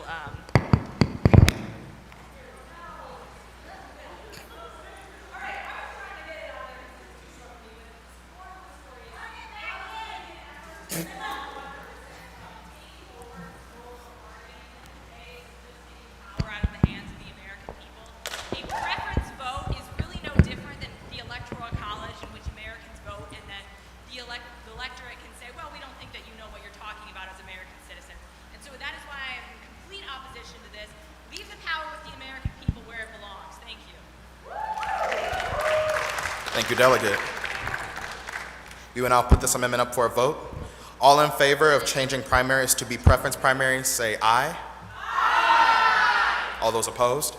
Nay. We'll do that one more time. All those in favor? Aye. All those against? Nay. That amendment failed. All right, moving right along, this amendment comes from the state of Washington. The amendment declares that we should add this amendment. It says we should put an air fryer in every classroom and provide free Diet Coke. So I will let the state of Washington take the floor.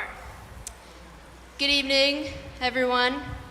As we know, school stands as the fundamental pillar of society, functioning as much more than just an institution for academic instruction. It's where young minds develop critical thinking, creativity, and the ability to collaborate.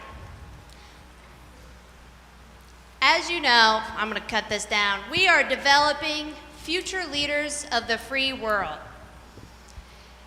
And you know what the free world includes? Air fryers. I mean, personally, I would want my president to be able to air fry me some pizza rolls, okay? We all use air fryers. And personally, I think we've got to teach these kids how to use them, okay? And to quote one of my great colleagues, I don't know where she is around here, from the state of Oklahoma, if you can't fry, you can't get by, okay? Okay, and I just love Diet Coke, so I had to put that one in there, okay? Thank you.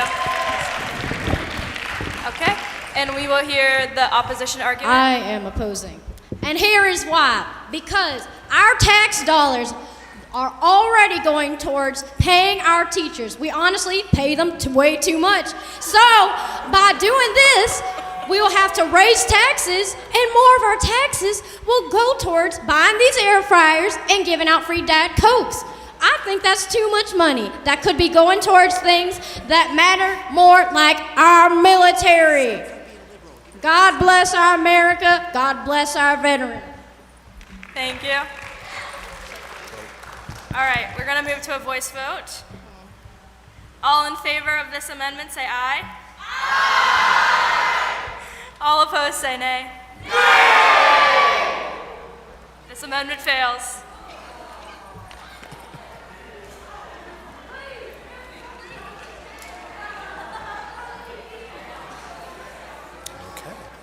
The undersigned delegate hereby proposes that the amendment titled Prioritizing School Safety and Responsible Gun Ownership be changed to Arming Teachers. We will now recognize the delegate from Alabama to speak in favor of this amendment. Our priority should be to the innocence of this country, our children. For far too long, we have let crazy gunmen shoot up our schools. So to combat this issue, we should start by arming our teachers and professors. According to Alabama's state constitutional provision, every citizen has a fundamental right to bear arms in defense of him or herself and the state, which I believe should apply to this country, as well as in accordance with our Second Amendment rights. While mental health is important, I do not believe that this is the root cause of this issue. You can choose your own happiness, and happiness is in God's light. Those woke liberals are out here trying to brainwash us into seeing the bigger picture that only exists on the leftist agenda. My grandpappy would be downright tizzy if he was alive to see where our country is today, but would have been so proud to see me up here before y'all defending God-given rights. God bless him, God bless America. We will now hear an opposing argument from Dr. Brianna Mack. Word? You want us to have guns along? Okay. So the reason why I'm against this is I'm speaking as my own professor self. I am clumsy, and I feel like if I had the gun and the gunman was there, and I would blink and he would have the gun, and then it would just be more chaos and tragedy. And I think that it would be too much too much of a liability. Think about how much money that our school systems would have to invest in liability insurance if there are educators employed like myself that are unable to keep the gun in their possession, right? Or if there is an educator who decides that they are going to institute their own justice, right? You send Timmy off to the principal because he's being problematic, and Timmy comes back and the teacher just decides to pow pow. That's not good. So that's why I am against this. No guns for teachers. No. Thank you, Dr. Mack. We will now put this amendment up for a vote. All those in favor of arming teachers, say aye. Aye. All those opposed?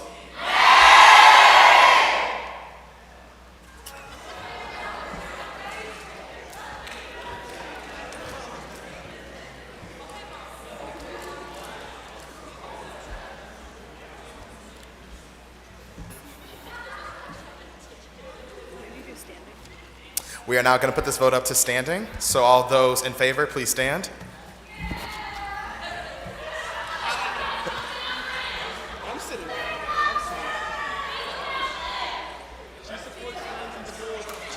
You may be seated. All those opposed to this amendment, please stand. The amendment fails. And I do not want to be target practice, so... All right, keeping it moving. This amendment, watch it. All right, this amendment is from the state of New Jersey. All right, hold on. And this amendment is titled Ban All Books in America.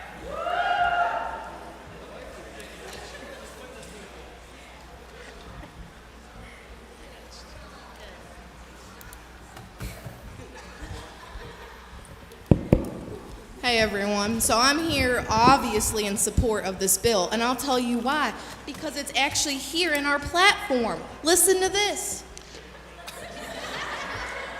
On page 13, line 199, the GOP, that's us, protects parental autonomy in decisions about their children's interactions with the LGBTQ, that's a long word, concepts, guaranteeing these issues remain within the scope of family values. Yeah, within family values, so that those parents of those children will be able to control what they should be able to have a say in their children's education. And this literature is talking about things like sex, racism, gender, and we can't have any of that. No, no, no. So, what are we gonna do? We're gonna ban all books. Thank you. Okay, thank you. And opposition? I'm sorry, but the good people of Tennessee will never stand for this. We love our Dolly Parton, who gives out free books to children. What about the Bible, people? What about the Bible? Why would you ban books? Dolly Parton gives out free books to children. We need children to be able to read. What? I'm wasting my time here. Look, you can't ban all books. What about biblical books? What about religious books? What about books about medicine? What about books supporting our conservative friends? What about those books? You can't ban any books because we have freedom of speech in this country. Amen! All right, we're gonna be moving to a voice vote. All right, all in favor, say aye. Aye! It's alarming. All opposed, say nay. Nay! This fails.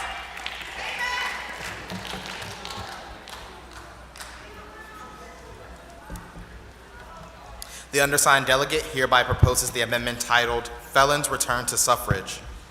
If one does their time, they should have the right to participate in electing their representatives. Taxation without representation is un-American. Felons should have their right to vote returned after serving their time. We now recognize the delegate from Massachusetts to speak in favor of this amendment. Hi again. I know this might seem like a radical leftist agenda. Perhaps the radical leftists and I have something in common. It is absolutely un-American to expect people to pay taxes and not have representation if they are a legal adult who have served their time. This does include violent crime. The American Revolutionary War was fought and started because people were paying taxes without any representation from their government. If I, as a felon, I'm not a felon, but if I, as a felon, did my dues, paid my debt to society, and I'm now re-entering society and expected to pay income tax, property tax, et cetera, tax, I should have the right to vote for my elected representatives and have a say in my government. And it is absolutely unacceptable and ridiculous that because I committed a crime, however heinous it might be, I have served my time, and voting is still considered a privilege for me. It's not. It's a right.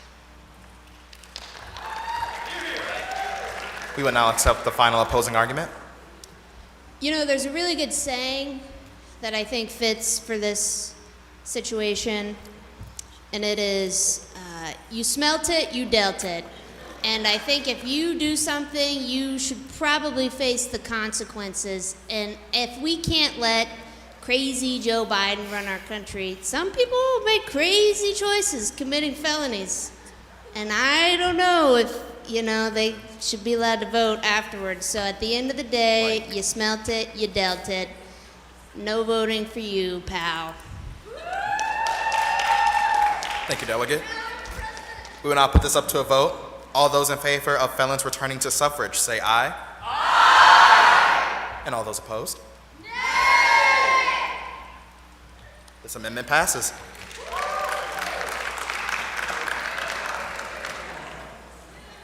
All right.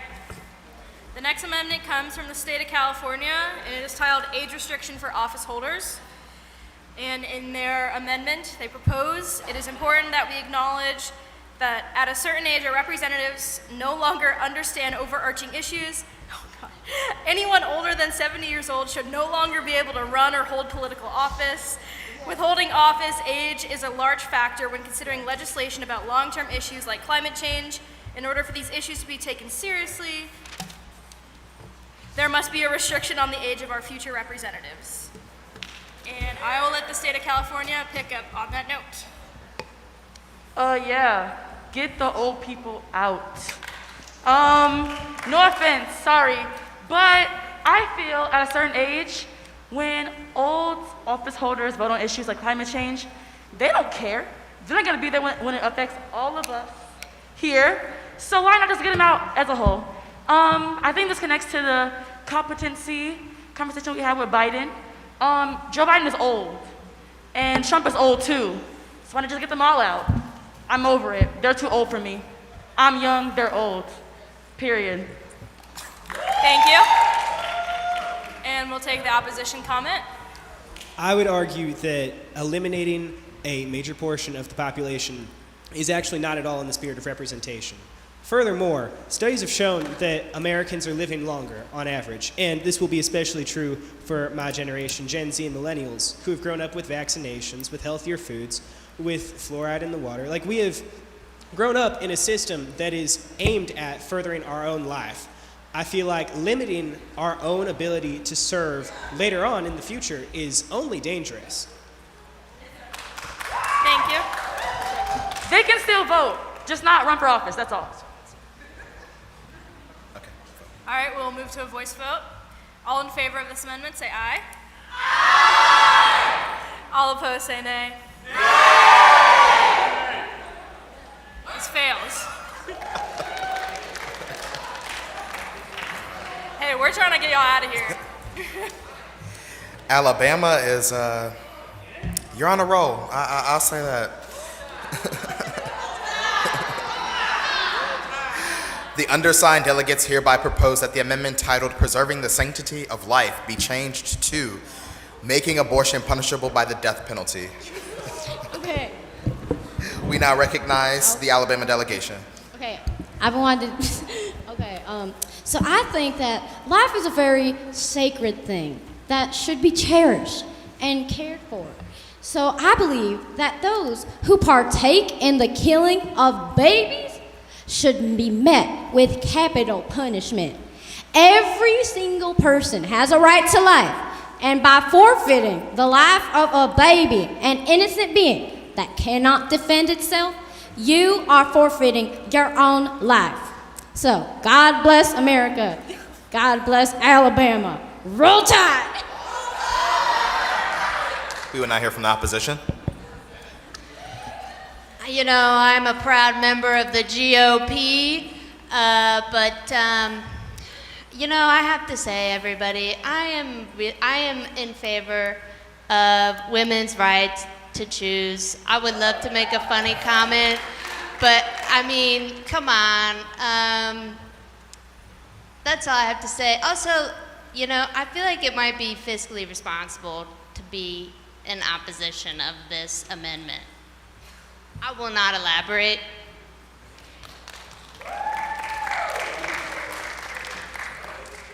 If you could cut it down to 20 seconds, that would be great. For 1 in 1,800 women in our country, giving birth is a death sentence. This is much higher than other countries. In Germany, maternal mortality is 1 in 11,000. In Scandinavia, it's 1 in 13,000. So I oppose this amendment. Let's make it safer to have children, and until we do, let's give women reproductive rights.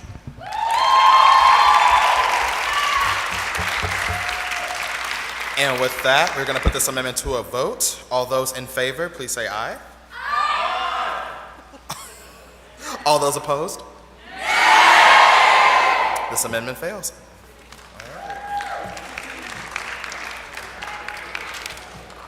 All right, this next one also comes from the state of California, and the amendment is codifying the right to gender-affirming health care.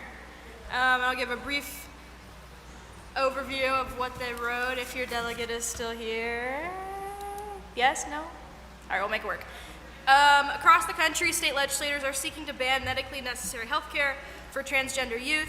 These measures are not only put the safety and well-being of children at risk, but permit state governments to intervene in matters which are best handled by medical professionals. And let me get my timer. All right. They left. Okay, go ahead when you're ready. My delegate left, but I'll keep it short. Protect trans rights and trans kids. Period. Period. Okay.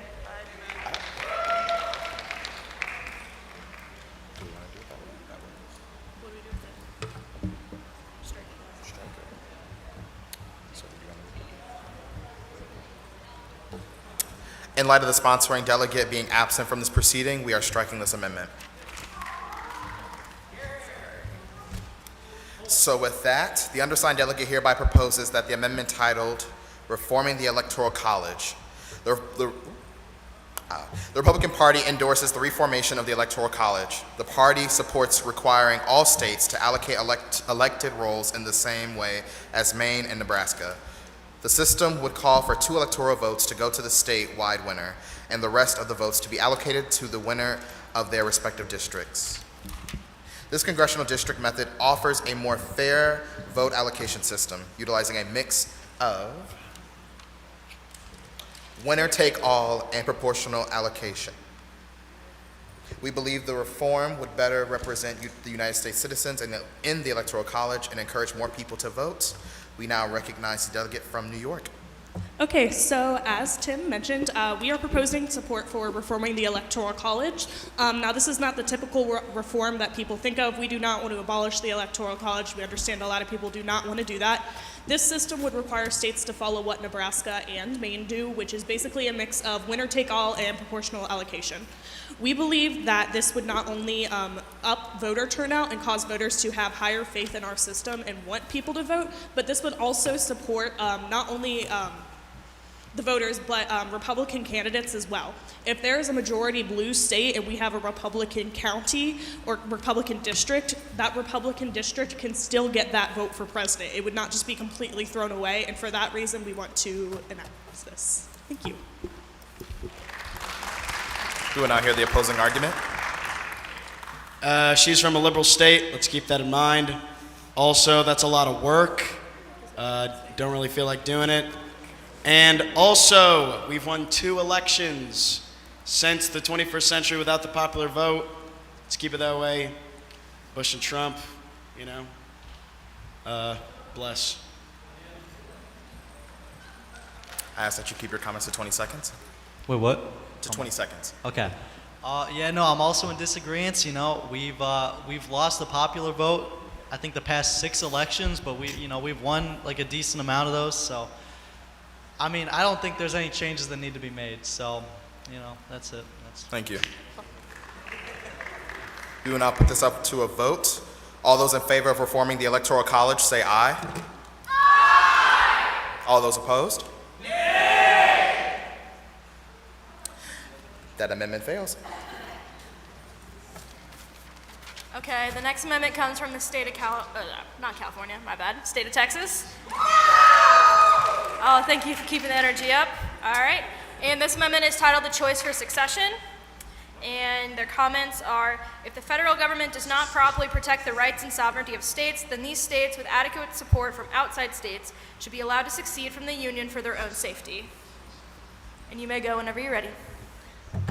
Friends, in 1861, maybe our finest president, Abraham Lincoln, said, "Whenever the people shall grow weary of the existing government, they can exercise their constitutional right to amend it, or their revolutionary right to dismember or overthrow it." What we propose today is neither as largely ineffective as constitutional change, nor as radical as revolutionary change. We are suggesting that any state that no longer feels that their place belongs in the Union should be able to put a motion to the other states to secede.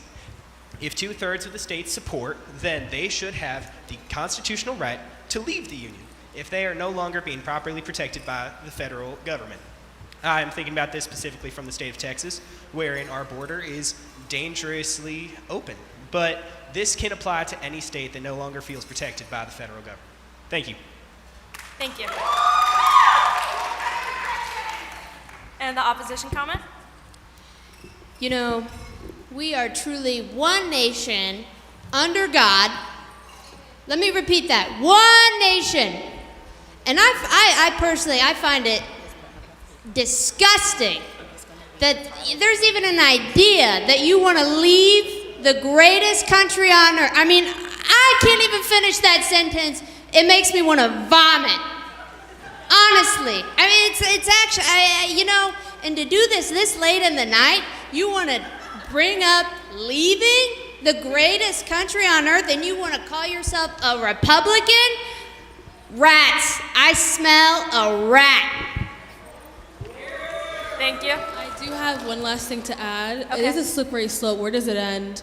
We know that the liberal states financially subsidize the Republican states. We know that Alabama likely wouldn't have health care. No shade to them, they left, but they wouldn't have health care, they wouldn't have government, they wouldn't have any of that without the tax-paying money of Californians and New Yorkers. So where exactly does it begin and end?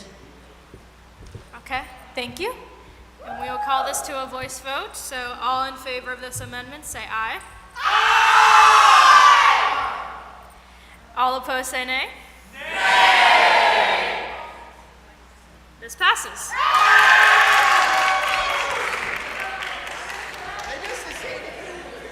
All right, and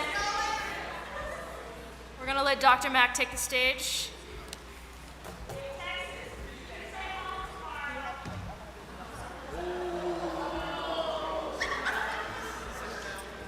All right, ladies and gentlemen, in light of time, Dr. Lauthan will come up here and call quorum. But before we do that, what I'm going to do is provide a preview of the policy amendments that we are unable to acknowledge or have on the debate floor, because it's late, y'all want to go to bed, right? So here are the ones that we did not have enough time to debate because we do not have enough members.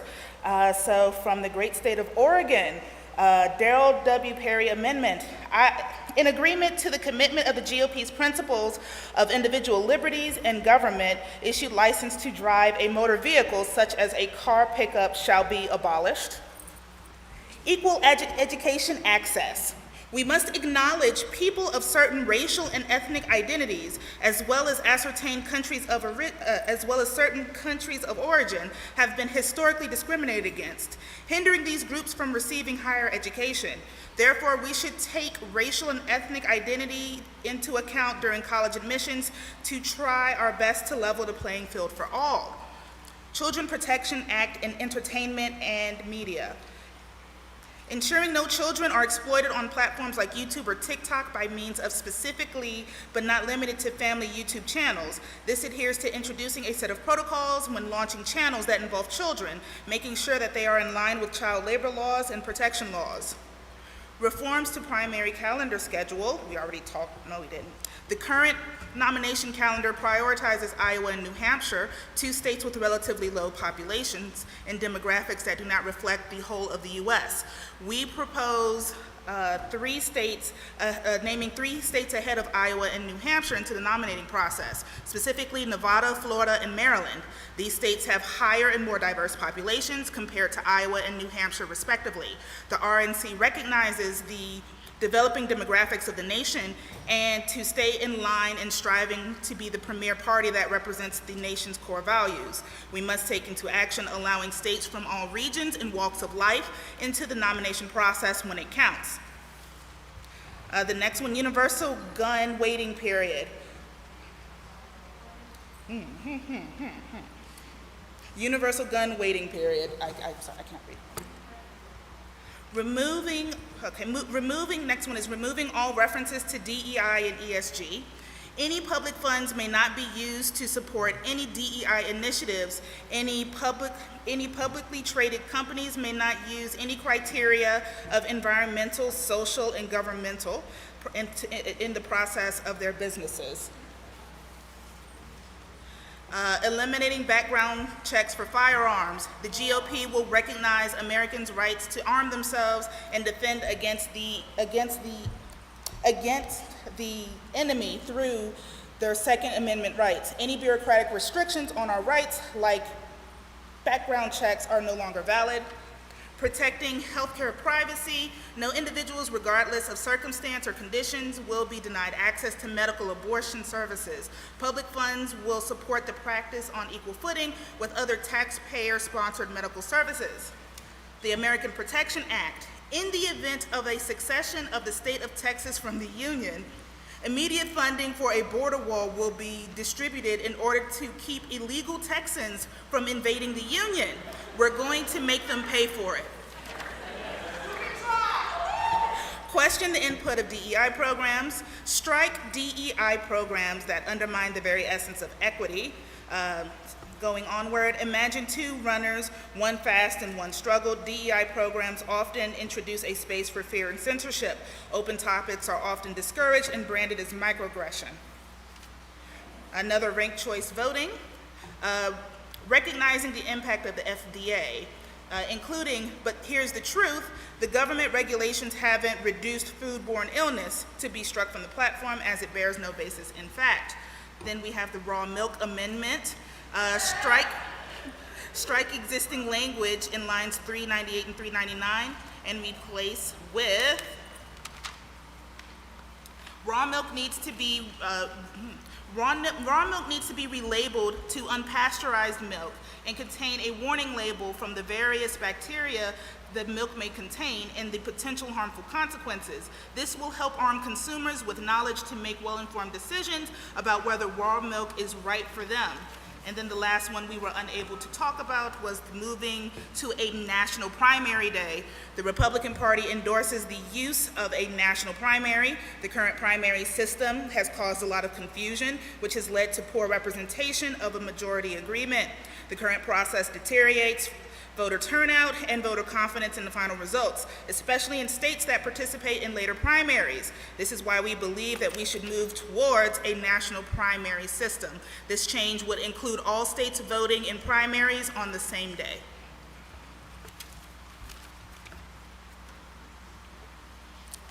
We are sorry that we do not have enough people here to debate these lovely amendments, but I thank you for the time that you took to get all these signatures.